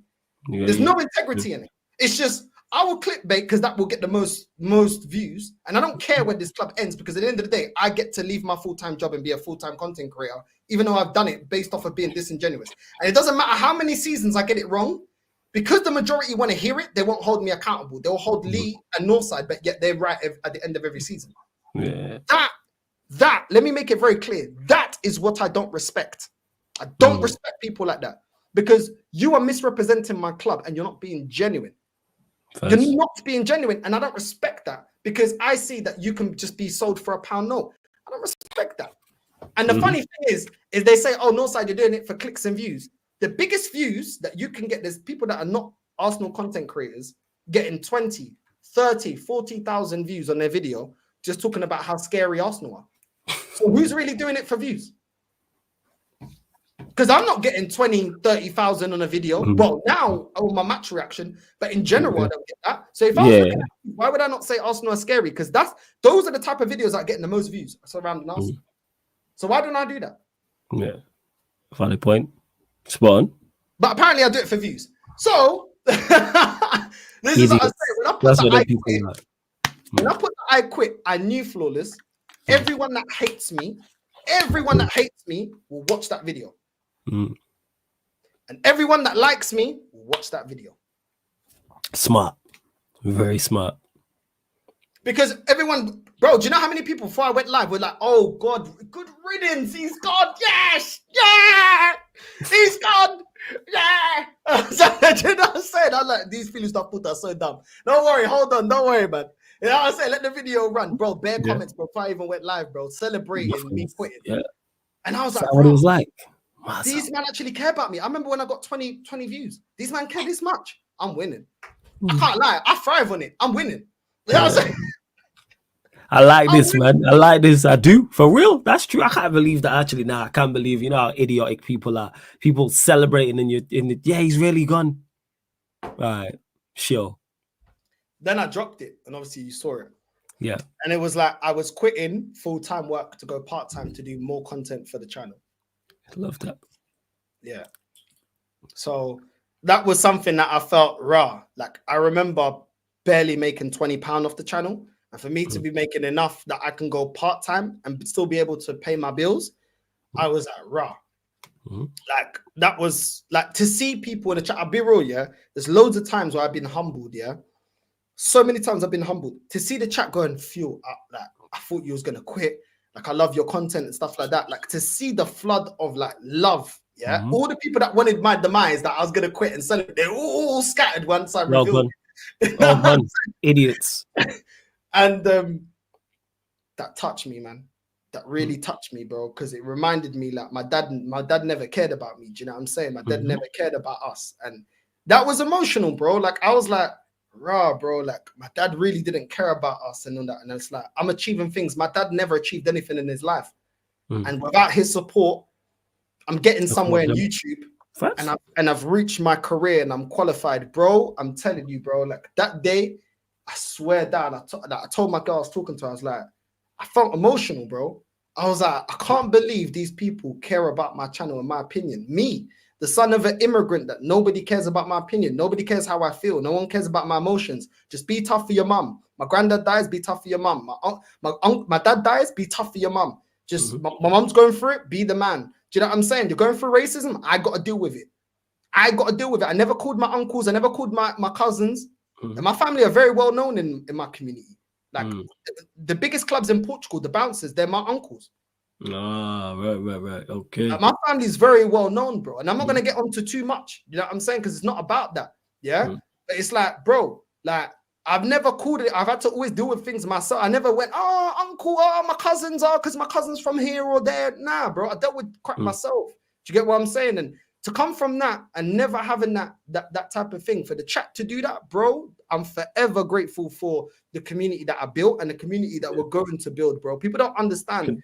Like, to build this tough skin, it's because I went through a lot of crap. And whether you like me or not, yeah, to build this tough skin is because I had, like, there's a saying in 50's book, like, intense realism, like, to accept. And I accept that some people will always hate me and they just don't care. That's it, man. Like 50 always, he's got a great interview because 50, I got the book up here as well. I got both his books up here, just literally on the bookshelf on this thing, where he said, someone across the street says they don't like you. People want to go across the street and say, why don't you like me? I'm a great person. He's like, nah, fuck that person. They don't like me. That's the way you gotta be. Yeah, that's the way you gotta be. 100%. For real. That's the way you gotta be. It's the way you gotta be, because you're, like you mentioned there, like 51 of my idols as well. So there's many things that he says. I'll be watching his interviews and paying attention to his strategy. You just use more of the aggressive type than I do. That's what it is. That's the difference. You use the aggression type shit. Whereas, like, I'm just like, yeah, I'm just gonna mow you over with being successful. You know what I'm saying? I mean, that's what it is. You're just gonna get wiped out of the way regardless. You know what I'm saying? Like, that's literally my thought process. And I've already lined up tomorrow who I'm gonna cook. It's already lined up. You know what I'm saying? Like, tomorrow's gonna be a royal cooking tomorrow. Like, it's been a while. Do you know what I'm saying? And the thing is like, after that video, I got all that love, and I was like, bro, I was overwhelmed. It took me the whole evening to be like, wow, like, some people actually, they look forward to my content the way I was looking forward to Lee. Like, I'll be looking for that Lee live. Like, you're a part of their schedule. You're a part of their schedule now. You're a part of their schedule. Like the same way we watch football matches. Or Arsenal are playing at such and such, or would you Benfica are playing at such and such a time. All right, make sure we in front of the TV at 5 p.m. because they're kicking off at 5 p.m. Northside's on at 7. I'ma make sure I'm there. It's Monday, Northside's on at 6, whatever the case may be. Whatever day is, like, that's what it is, yo, fam, and that's testament to you. That's why people was in your chat to show love. That's why people continue to show love. That's why you'll continue to grow in the space as well, as you were, fam, as you were saying about the cooking tomorrow also. So I mean, bro, and I was just like, bro, I started like doing girl talk. Like, this is the thing. It's another thing. I just remember when X used to do his videos about end the stream, Dave. I never knew who Dave was. And then one time, Lee, this is what I'm saying. This guy's always looking out. Man was, I think he was talking to Dave. Big up to Lee and Dave. And Dave shows Rants my video. Yeah. And then Dave comes back to me like, yo, are you good for a show with Rants? And I was like, yo, calm, man. Yeah. He's like, yo, you find your content hilarious. Go on with Rants. The first show, I'm like, bro, I ain't holding back. Like, this is Rants, yeah? And I big up to Lee, bro. At the end, I will give praise to Lee because I'll give praise. He's a major part of your story, of course. Yeah.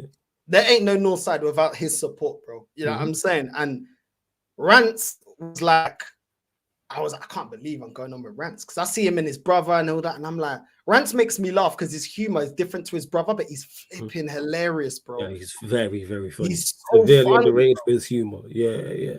Like, he doesn't get enough praise for his humor, bro, in terms of like the global fan base. Like, they don't give him his flowers when it comes. This guy is hilarious, bro. So I'm like, I can't lie, I'm feeling intimidated a little bit. I'm like, yo, like, I don't know. And I'm telling her, and I'm like, yo, I'm gonna go on with rants. And he leaves you there in the back, like in backstage for a while, Yeah. and then he runs the live and he waits for the chat to build up. And I'm feeling a bit nervous, isn't it? I can't lie, I'm human at the end of the day. Yeah, first, I get that. And I'm like, yo, I can't believe this guy actually wants to get me on here. I didn't even know who I am. And yeah. I was like, yo, all right, cool. We'll go on. First minute, cooking the squad, cooking Arteta, cooking Duncan. I'm angry in it, so I'm like, yo, bro, I don't care in it. Like, oh, I'm just gonna be me. If he likes me for me, then I'm gonna be me. You see my content, cool. Rants is busting up, the chat's busting up. I was like, right, like his audience actually, like, I'm not getting a you're negative and no nasty like chat. Like everyone's busting jokes, and I'm just, and then the rants is going, and then I'm going again, like, and it's just like back to back, and I'm like, I'll be real, yeah. I'm like, yo, to be fair, it feels like it's Mandem. It feels like I've known this guy for time. Like it feels like I've known this guy like my whole life. Like just the way that we talk football, I just feel like I've known this guy forever, bro. I'll be real. And that was mad. I can't lie.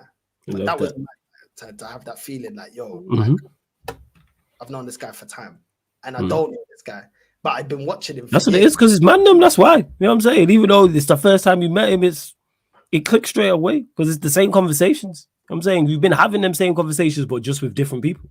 So that's why it clicked, and the chemistry was through the roof, and it was organic from the jump. You don't have to practice nothing. You have to be like, all right, what we're gonna discuss? None of that stuff. So now you're continuing to go clear. You're working with rants, working with Lee Gunner. Your channel's blowing up as well. You're going viral. People love the clips, etc. Have you hit the 10K yet? And this is obviously after you've done the I Quit video as well. So you're now even putting more content. Was there any more ideas that came up at that point that you was like, all right, because that's been a common theme, is that you've had ideas at the exact right time, it seems. Yeah. I started doing the girl chat. Okay. I see that one wasn't an original idea. I'm not gonna lie. That was Rants. I saw Rants doing girl chat, and I was like, how can I do this but do it differently? Because Rants does it on his own, and then he reacts to different dating shows. So I was like, let me do a girl chat. And then I do the girl chat, and bare people are supporting the thing. And I'm like, rah. Then Sunshine's on the show. And then like her friend, she got a friend Chloe. She wants to jump on. And I was like, I don't really know who you are. And then like Sunshine vouches for her, and then we get her on. And then Lee sees I'm live, and he jumps on like he always does, always supporting the thing. Big up to my guy Lee. And then it just becomes that show, like me, Lauren, Chloe, and Lee. And then we're just talking girl talk. Then I see like Hussam wants to jump on. I'm like, really? And then Monts jumps on one show, and I'm like, yo. The man would just want to, and the thing is, I'm like, my girl's there, but I'm just talking like I'm talking to the man about how I see dating, the things that man do, and things like that from my perspective, through the things that I done. Because most of my life, I was just this girl, that girl, then this girl, then that girl. So I was like, okay, I've got an opinion. Like this is something I can talk about from my perspective, and I don't realize that like it's gonna do the numbers that it does, bro. These girl talks. They do go on for a while, but they're doing better than my football content. Yeah, because because it's real content. That surprised me. That's fine. That's fine. I'm saying I fucks with that. It is because them girl talks are good. I've been in the comments and been watching at some of them. Like for true.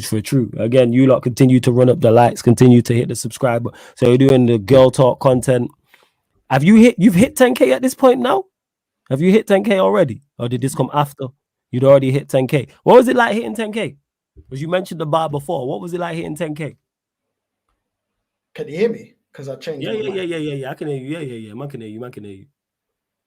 Bro, hitting 10K, was like, I couldn't believe it, bro. It was like hitting 1K. Like 1K felt like it took forever. 10K felt like it felt forever. And I was like, I can't believe it. Like, this is actually like, we're hitting double digits now. I couldn't believe it, Flawless, man. I couldn't believe it, bro. I love that. You know what I'm saying? That feeling of hitting 10K and thoroughly deserved as well, man. Like when I seen it, I was like, yeah, man, props to Northside. Grafting, working hard, and like I say, you're gonna hit 20K, 30K, 40K, etc. etc. So then you've done Girl Talk. Anything else in the story after that, or anything else we've missed? No, actually, sorry, anything from Girl Talk up to this present day that happened significant during that period? Everybody just wanted to see Girl Talk. As soon as football's like we're in like international talk, they're like, when's the next Girl Talk? When's the next Girl Talk? Yeah. And I was just like, bro, one of them was like, I put me and Sunshine in the thumbnail, made it look like me and Sunshine were together, but it was jokes. It worked. Like it was titled Can Relationships Work Long Distance? And it says me and Sunshine. So people automatically put two and two together. Again, smart marketing, smart thumbnail. You know how people are, man, in this space. Shout out to Sunshine, she a real one as well. You two together. I could imagine the comment section. Oh Lord of mercy, I already know. So Girl Talk, obviously you're continuing to do cook people, continuing to have Lee on your channel, and continuing to be on Lee's channel as well. Is there any other shows that you got on? I mean, that you wanted to do as well? Because you mentioned about getting more people on. Did that come into mind as you're continuing to grow in the past year or so? Calling shows. Sunshine's absolutely right. Before I get onto the last one, the call-in shows. Like the call-in shows, I was like, right, let me just let the chat. Like I want to hear from people that watch the channel. And I always said to the chat, you guys don't have to agree with me. I always said this in my chat. Anyone that's in my channel always knows you don't have to agree with me, but we can debate respectfully. Put your camera on, put your mic on. Yeah, that's the only requirement. That's it. You don't have to agree with me. You don't have to agree with everything I say. Just, you know what I'm saying? So that we avoid idiots just jumping on saying a mad yeah, of thing. course. Yeah. You have to. Yeah. That makes sense. Safety protocols makes sense. Yeah. And then after that, big up to everyone. Like big up to everyone, bro. Like everyone. Strasbourg Steve doing watch-alongs with me for Benfica. Big up to Omar. Big up to Sunshine. Big up to Lauren. Big up to, bro. I don't want to leave anyone. This is the thing. Yeah, you don't want to leave anyone about. So just say shouts to everyone, man. You lot know who you are. Yeah, you be there. You lot already know. Like, you know what I mean? Before I get on to the Euros bit, Deji, this is when he's at like, I think he was at like probably like 100 subscribers. Deji Spurs. I was looking at this guy and I'm like, I said to Deji, I was like, look, concentrate on your own channel. I see you going on everyone else's, but you need to focus on your own. And he's like, nah, but you know, he was at the stage that I was at. And I said to him, bro, I've been there. Of course, collaborate with people, but don't allow people to not let you see your own worth. And I said this to everybody that started Omar over. Of course, be on other people's channel, but at the same time, prioritize your channel, and build up your thing. And I saw Deji, who was like on like 100 subs, and I said to him, bro, you're too funny. Like you need to, I'm gonna plug your channel every single time that you come on the channel. And after that, like when he would come on my channel, I saw him go on more like other channels. I don't know if he was going on those channels before. I'm not going to take the credit. I don't know. But I told him, I kept promoting to him, Deji, build your thing. Deji, build your channel.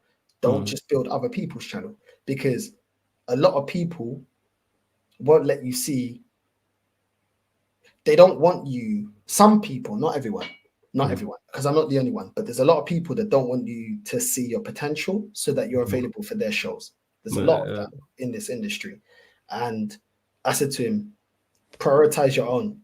And then he started doing that. And then one time, I think I was on, I have to rewind it a little bit because this is a story a little bit further back.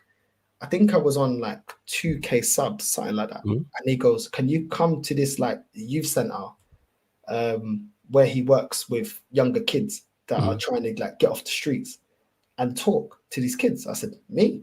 I said, can't you ask a bigger YouTuber? Like, why are you asking me? Real talk. That's what I said to him. You could ask him. I said, why me? And he goes, no, like, trust me, they want to hear for someone like you. And I said, but I'm not even a big YouTube content creator. He's like, bro, only if you want to. I said, all right, cool. I think he offered to pay for my petrol. I said, no, like, that's to help people. I want to help them.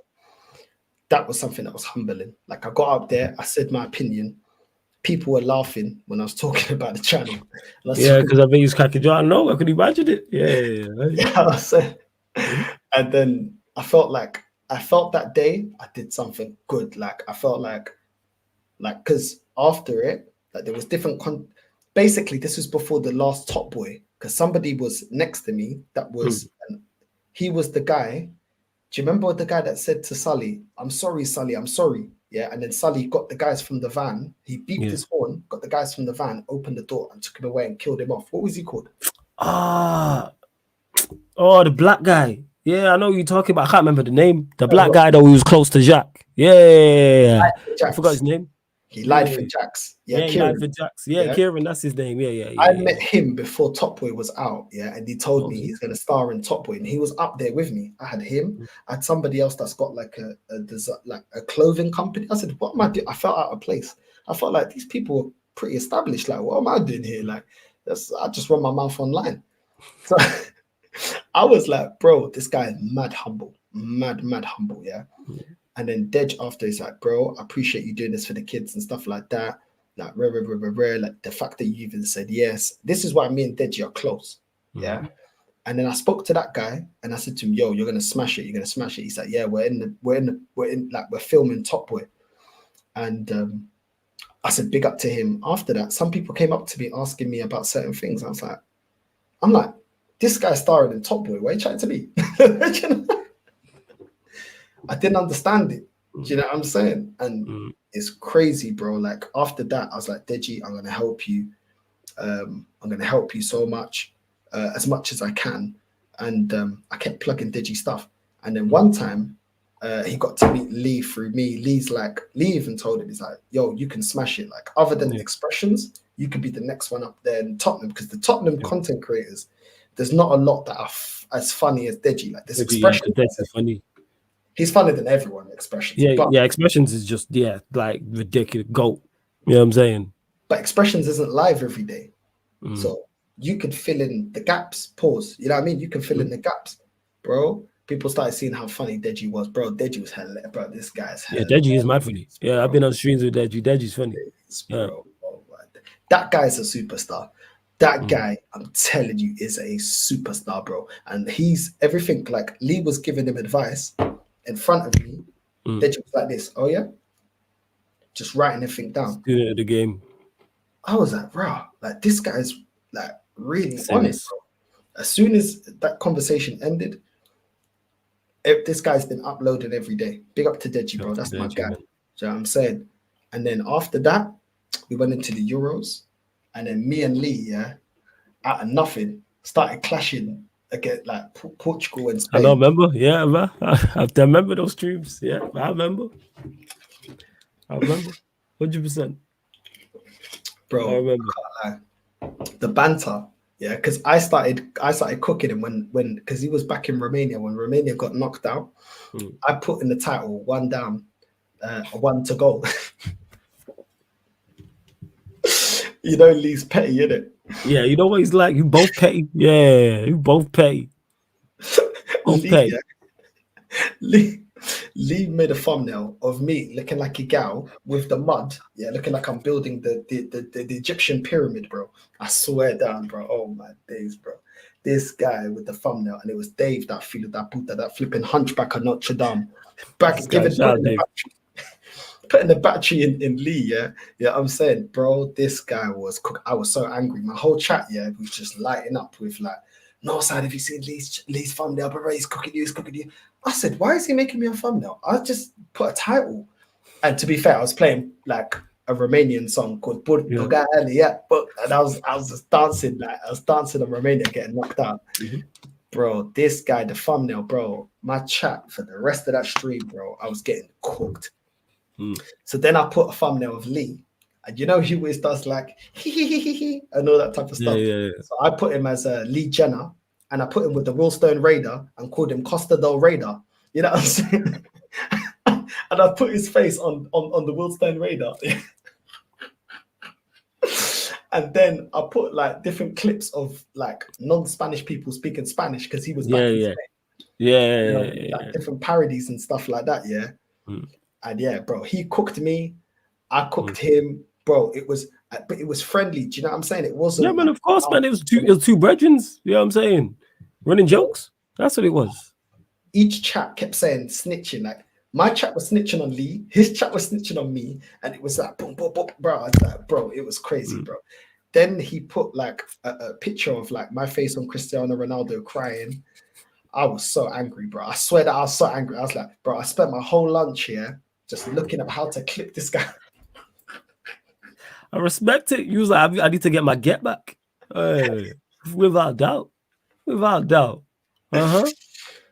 Bro, like he cooked me so much on that thumbnail that like he had to get out. I had to just let the storm just die off a little bit. Next day, the whole hour lunch break, bro, I was clipping up videos. I was doing everything, bro. I swear that I was ready to cook him. And Dave as well, yeah. And then bro, that made the Euros go by like that because the football wasn't that great. But the cooking was elite. The cooking was jokes, yeah. Bro, like that one there was just hilarious, bro. And then we're just going back to back. And this is the thing, yeah. Like that guy's always supported my channel, bro. Like that guy's always just supported everything I've done.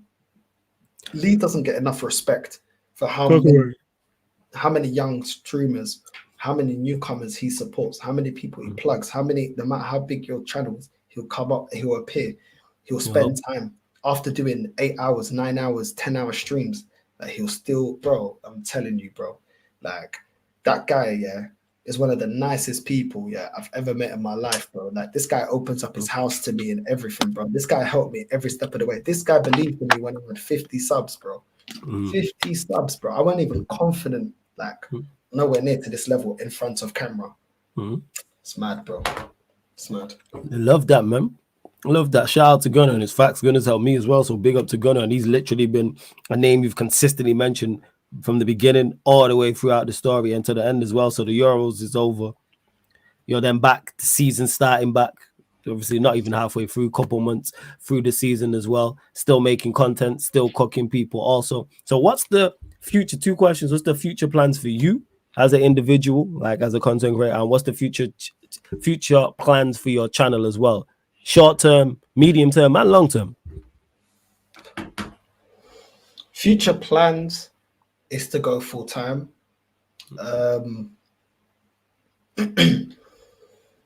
It's basically to go full time, bro. Like I also want to give I want to help people the way Lee's helped me. Like when I see like up and coming people like Sunshine, like Omar, people that support me, like Guru, like this guy, like helped me set up my FIFA stream. Like didn't have to, do you know what I'm saying?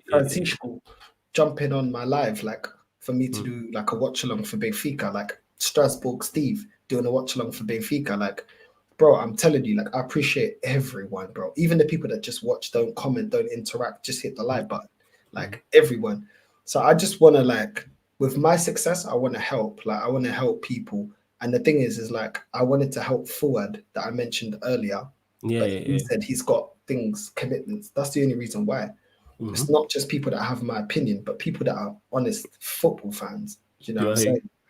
Yeah. And that's basically the plan for the channel, bro. Like, keep being real, keep cooking, and I will always support Lee because that guy believed in me when no one believed in me.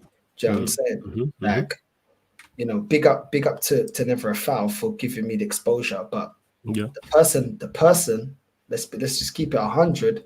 The person that believed in me making it as a content creator by myself was Lee. Do you know what I'm saying? And bro, I can't lie. Like, I just want to see like all the real ones win, bro. Like, you know, like yourself. Like, I see your growth, like, and I see like your original ideas and doing this like flawless drink champs. I think it's a great idea. I love, man. Appreciate that, bro. Appreciate it for real. Nah, it means a lot for real. It really does, man. Thank you.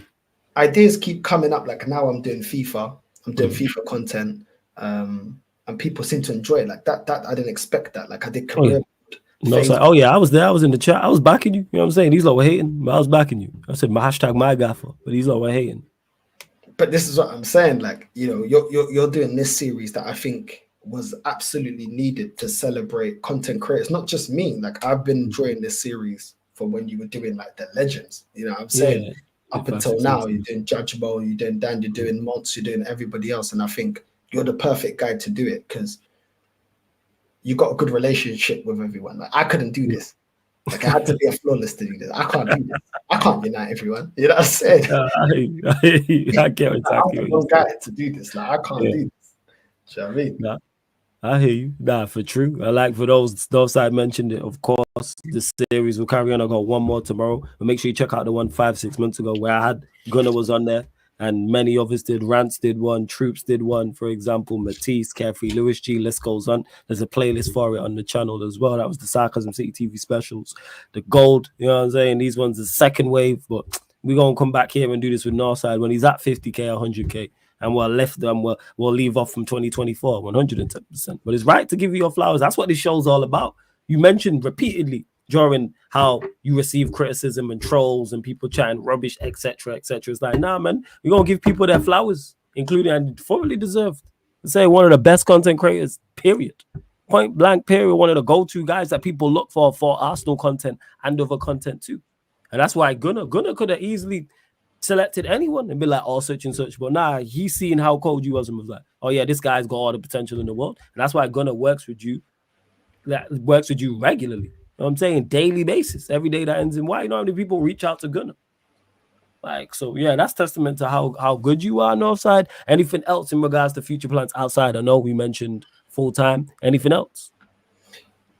Big up to Raw King as well. Big up to Real King, bro. Yeah, This King, guy. really? Big up to Max as well and Booker Eli as well. You've been there, but Real King always. Every time I put the link out, this guy near enough always there supporting the thing.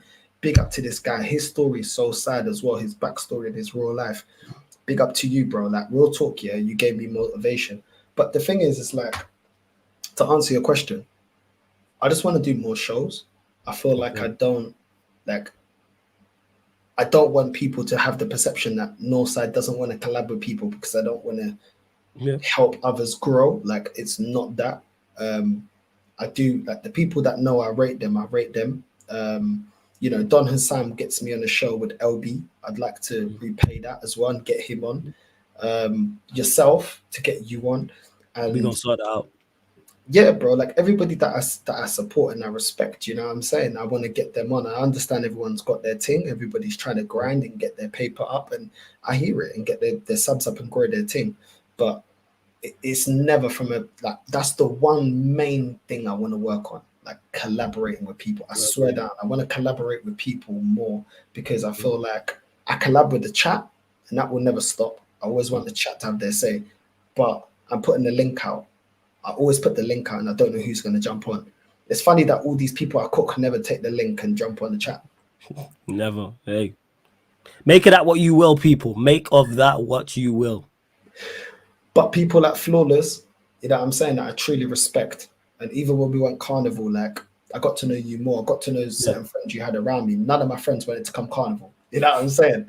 Like Carefree Lewis, constantly, this guy, bro. Like one time we linked up in London, obviously, and this guy was like bigging me up, like, yo, you're gonna be there. And I'm like, bro, how's this guy praising me? Like, I used to watch this guy all the time outside of Chelsea, just nonchalant, like, well, this is shit, isn't it? That's Lewis for you, yo. Well, I know the crap this is Chelsea. Bro, I'm telling you, like people that look, when you do YouTube, yeah, you have to have tough skin because absolutely, like, you get so much hate. Like I go in some people's chat, I get so much abuse. Sometimes I have to click on private chat just not to see it. Like the smart thing to do is crazy of the abuse, yeah. But the thing is, it's like sometimes I don't feel like going live, and then I go live and I'm like, wow, look at chat, the love. Yep. It's a special feeling. I can't lie, Flawless, bro. It's a special feeling that you feel like, trust. Wow, the community you've built and will continue to build, and the community will continue to grow. That's family tree right there. That's family. People in your chat that are there on a regular basis, whether they commenting, whether they commenting whilst watching live, or they're not commenting but watching live or watching it back. I'm telling you, man. I'm telling you, that's family. Trust me. Facts. You lot subscribe to Northside's channel, people. Link is in the title. click the link in the title and it opens up a new tab, and then you can subscribe to his channel, find all the socials and all the great content over there. Continue to run up the likes over here as well, people. Make sure you do so, because we're at 166. Let's continue to bump that up, people. 180. Let's go, and subscribe to the YouTube channel Sarcasm City TV as well. And I see Eli saying it and Mike saying it. That's what this is all about, man. It's getting people's backstories.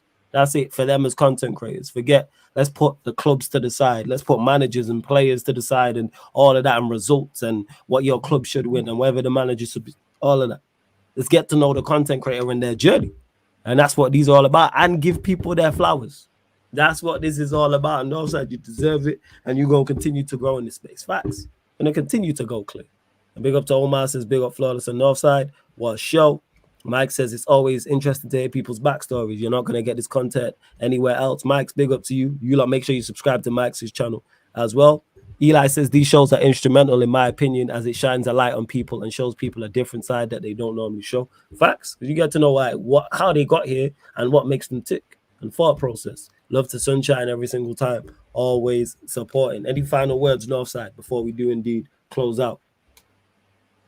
I think it's lazy when people say, "Oh, Flawless has got where he's got because of troops or because of this person." No, these people have assisted you. Who puts the work in? Because these people aren't here right now. Do you know what I mean? Who has to put the continuous work in every single day? It's down to you. People can pass you the ball. You still have to shoot and score. Facts. You know, a lot of people get redirects from people that support them. Those people still have to connect with your content to click sub and to continue to watch your content. You know, Flawless is here, like everybody. We've all got help, all of us, me included. I got a lot of help. I got a lot of assistance. 110%. At the end of the day, man can send a thousand people live to a channel. If they don't connect with your content, they will get there. You'll get the instant boost, of views. People dip, So at the end of the day, when people try and make it seem like, oh, this person, bro, Lee, that's my guy for life. That guy helped me tremendously, but I still have to put the work in. This guy was telling me, everyone in my chat, I'll be doing 2 lives. He's like, you could have worked harder. This guy's always pushing me. Oh, you didn't do it. How many hours did you do? The chat, you already know I'm not lying. How many hours did you do? Flawless, I'm sure it's the same. You know what I'm saying? People have helped. People have definitely helped me 100%, and people also push me. You know what I'm saying? Shout out. What's crazy is, even on the flip side, shout out to my guy Sheik. We was having a conversation because we were talking about his content. Make sure you subscribe to my brother Sheik as well. That's Family Tree. You see him on this channel all the time. He was telling me to, yo fam, I was telling him about ID. Yo, do that. He's like, you need to do. He's like, what are you waiting for? It's fire. Do it. 110%. And that's Sheik doing that. Shout out to Sheik. But Karen, as you went outside. This is what I'm saying. Like, Flawless is where he's at because he's a great content creator, because he's got knowledge, because he can do banter. He can always do serious talk. He can talk about other clubs. Man can also do FIFA Ultimate Team and entertain you that way. Man can do a panel show when he has the bunny on. You know what I'm saying? I called it a putty, you know. Bro, this is the thing, bro. Man think it's this person, you're only this because of it. No, bro. Like, you still have to do your job. Like, look at the elite content creators. This is the last thing I'll say. When do we see Saeed taking a break? When do we see Rance taking a break? When do we see Lee taking a break? When do we see, bro? The only one there that is just on this guy is just a different. He's an alien. It's expressions.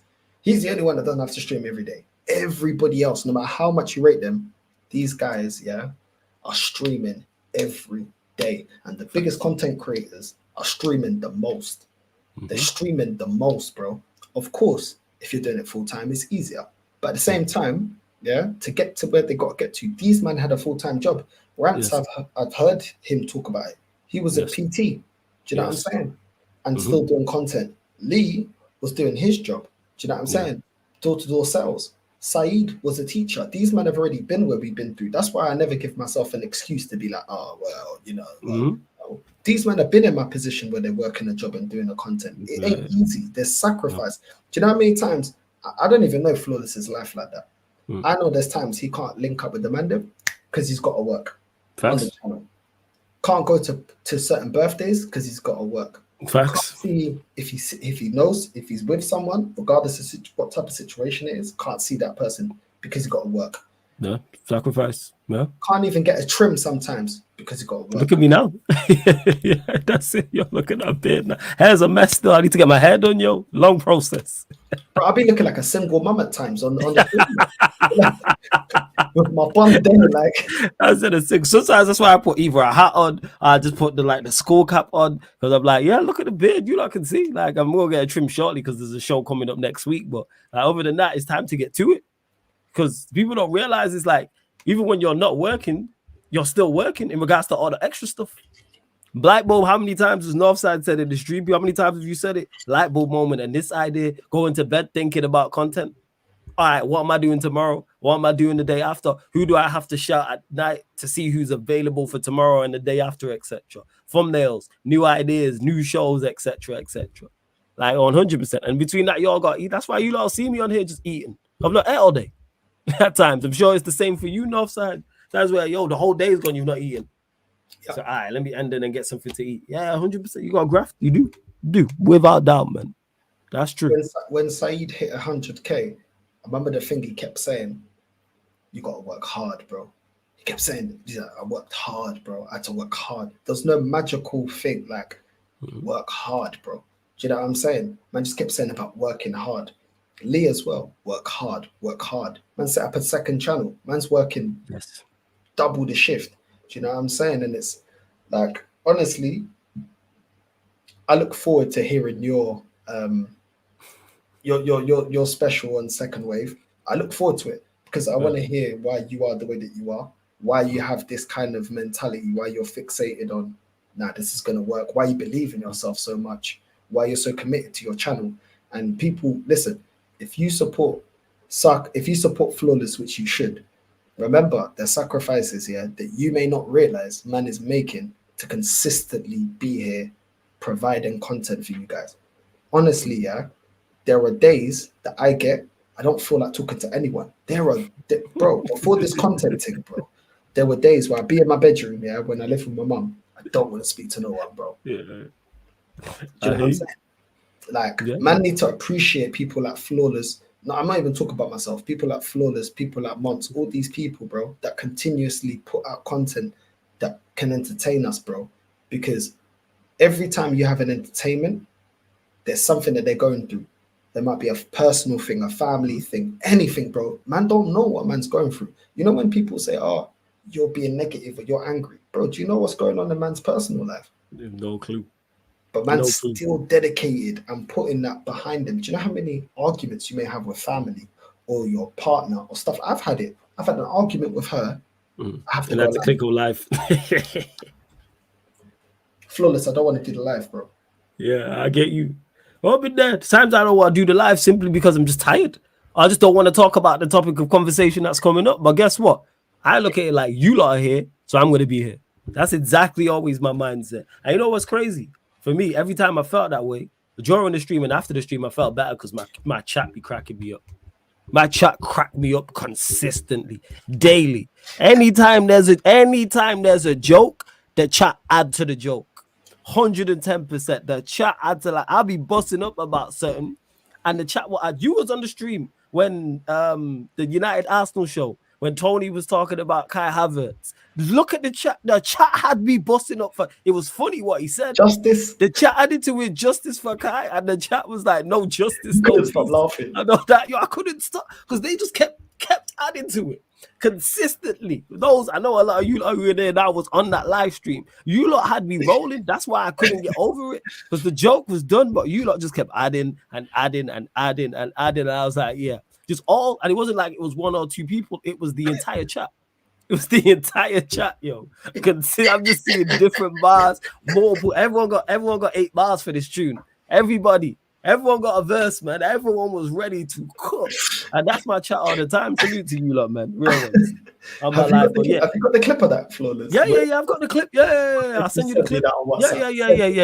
I'll send the clip through to you. Yeah. I got the clip because did I put it? Yeah, because I put it on it's on my gram. I put it on my gram as well. Yeah, that shit Nah. hilarious. I'll send you the clip though. I've never seen Yeah, you laugh so hard, bro. yeah, I was busting up. You know what I'm saying? Justice. Yeah, hashtag justice. These were like no justice, no peace. Someone was like, "Shut up, flawless man. Where's the justice?" Like some shit like that. I was crying. They didn't want to hear what I had to say. Big up to you, lot, man. Yeah, man. The way Tony went on a rant, it was hilarious. And big up to Gunner as well. Says I lay in bed all day today watching YouTube, then uploaded 2 videos at 11 p.m. Couldn't be asked today. Still posted twice. Left Matt's watch along at 7 a.m. But still working, Gunner. And you've got to that point, Gunner. Guess what? Where you can do that, and that's respect to you because you sacrifice. You don't get to 100K on accident, people. Don't get to 100K. But like I said to you, Northside, you gonna get to 100K. You gonna get to 100K. I think you'll be the first out of this class to get to 100K. I'll go out on a limb and say that. Of all of us, everyone we've had on here and everyone else I will have on here, I think you'll be the first to reach 100K. Without that, you're gonna continue to go. No. You're praising me too much, bro. Right, that's facts, man. I'm telling you, that's the quality of your content. Ain't even no pressure because it's gonna happen. Ain't even no pressure. You know what? I said this, yeah. Flawless. You call out your club, yeah. If you were toxic positive, you would have smashed through 20K. Smash through 20K, bro. Absolutely. You know what I'm saying? Because you're funny, you're sarcastic. This is why I never trust what you say at times. when it comes to Arsenal, because you're sarcastic, you try to catch man out, you take the piss, yeah. Every single time we're flawless, I'm like this. Yeah, this guy was looking at me funny when I'm talking, yo. Like, oh, yo, you rate Jorginho? Yeah, I rate Jorginho. Why is that so crazy? These man didn't believe that I rated Jorginho. He's a bum. He's a bum. He's a bum, bro. Some Italian pensioner, some Italian bingo player, bro. I don't care, bro. Man's playing Italian dominoes, bro. Man's playing Italian dominoes, bro. Bunning, bro. I swear down. I'm tired of him, bro. It's squad player, man. You know what I'm saying? The problem is you didn't get enough in the front. Hey, Godfrey, man. I'll be selling people no Kool-Aid, man. You know what I'm saying? And I don't. And I catch it. And he tries to do it first. He's like, so what do you think about Jorginho? It's like, get out of here, man. I was asking a question. Bro, I asked if people want to know the answer. I ask questions, and that's it, yo. Bro, he looks like the Muppet, bro. He looks like the Muppet of tomato sauce, bro. He's a mug, bro. You know what I'm saying? Tomato sauce isn't even Italian, bro. This is a B-Tech Italian, bro. He's Brazilian. He's a dickhead, bro. I'm tired of it, bro. Man, like Italian Sesame Street. I'm tired of it, bro. Oh my god. F him, bro. You know what I'm saying? Man's got the same uni, bro, as well. You know what I'm saying? That's the tomato sauce guy. Nah, he's a bum. Don't try to sell him to me, bro. Let him take him to United. You know what I'm saying? I said this, hey, in defense of me, I said as a squad player, he's all right there, but hey, we move. You know what I'm saying? But we'll get into that 100%. See, that's the inkling in how to the show will be when me and Northside actually partner. Like, that's going to be good fun as well. He's a bum, bro. You know what I'm saying? He's a bum. I'm tired of him, bro. Sell him now, bro. Sell him to Al Ali, bro. I don't even care, bro. Get the peas in. Real talk, bro. That guy is just there to add to the funds on FIFA career mode. That's what he's good for, bro. Like, as soon as you start FIFA career mode, did you sell him straight away? Did you sell? Bro, the first episode of FIFA career mode, I sold the whole bench. Got your bread. See that? You know what I'm saying? But it worked out. I respect that. I don't be there for that. But again, man, thoroughly love doing this, getting your whole backstory because there's so many things I didn't know. I had no idea. So yeah, I know I said this, but anything else you'd like to add? Anything else we might have missed before we do indeed close out? No, side. The last thing I'll say, big up to Lee. Like, I attribute everything to Lee. Like, man really stuck to his word and really helped me out. Like, you know what I'm saying? Even when like man was always like guiding me, even when like I don't have Twitter and I was trending on Twitter last season and like my views, like my videos of me going viral. Like I remember I showed my mum, like there's clips of me on Twitter that almost hit 1 million views. Let's go. That's mad. Like these men are this triggered. I said, Mum, we're winning. We're gonna get there. Shout out to Mumsy. Facts. Shout out to Mumsy, man. For true. And are you going live now are you doing the AFC right now? Yeah. All right, cool. I'm gonna redirect over to you right now. So I'll set that up. Of course, man. Run up the likes, hit the subscribe button. Over 3 hours, people. Over 3 hours, and this has been absolutely top quality content, man, and like top in regards to hearing about your backstory, man. And like I was looking forward to this. As soon as I was putting this series together, and I was like, I'm doing the second wave, so I need to get Northside on because I knew you're a compelling storyteller anyway. So I knew it was going to be an entertaining story, and you was going to be very detailed and not leave anything out, which you was. You know what I'm saying? And he says, sure, man, you still have to do it. One of my best pals, big up Mumsy. Big up Mumsy. Oh, you're getting sat tonight. Man, that's some jolting. It is.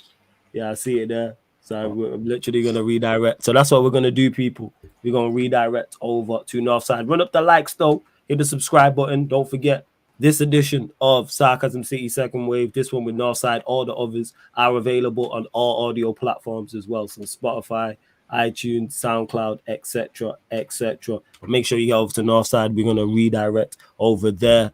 In regards to second waves, we got the last one. I'm trying to organize another one, but the last one may be tomorrow, which is 6 p.m. people, 6 p.m. UK time. Got a content creator on for that, so I need to put that together. But big up to all of you lot in the chat. We got everyone who's been here. Big up all the regulars, all the new people, all the members, all the mods as well. Shout out to Gunnar. Also, big up to Eli, Lex, the Future, all. And big up to Eli, Lex, and Future, all for super chat and appreciate it. Big up A. Solomon, Egyptian King, for membership, for gifting 5 membership. Shout out to Godfrey, who's been a member of the channel for 2 months. Appreciate that. Big up Flawless and Northside Elite YouTube streamers. Hey, appreciate it, man. So again, man, love to all of you lot as well. This has been a Sarcasm City special, second wave edition, live stream on the Sarcasm City TV YouTube. Special guest Northside. Thank you very much for tuning in.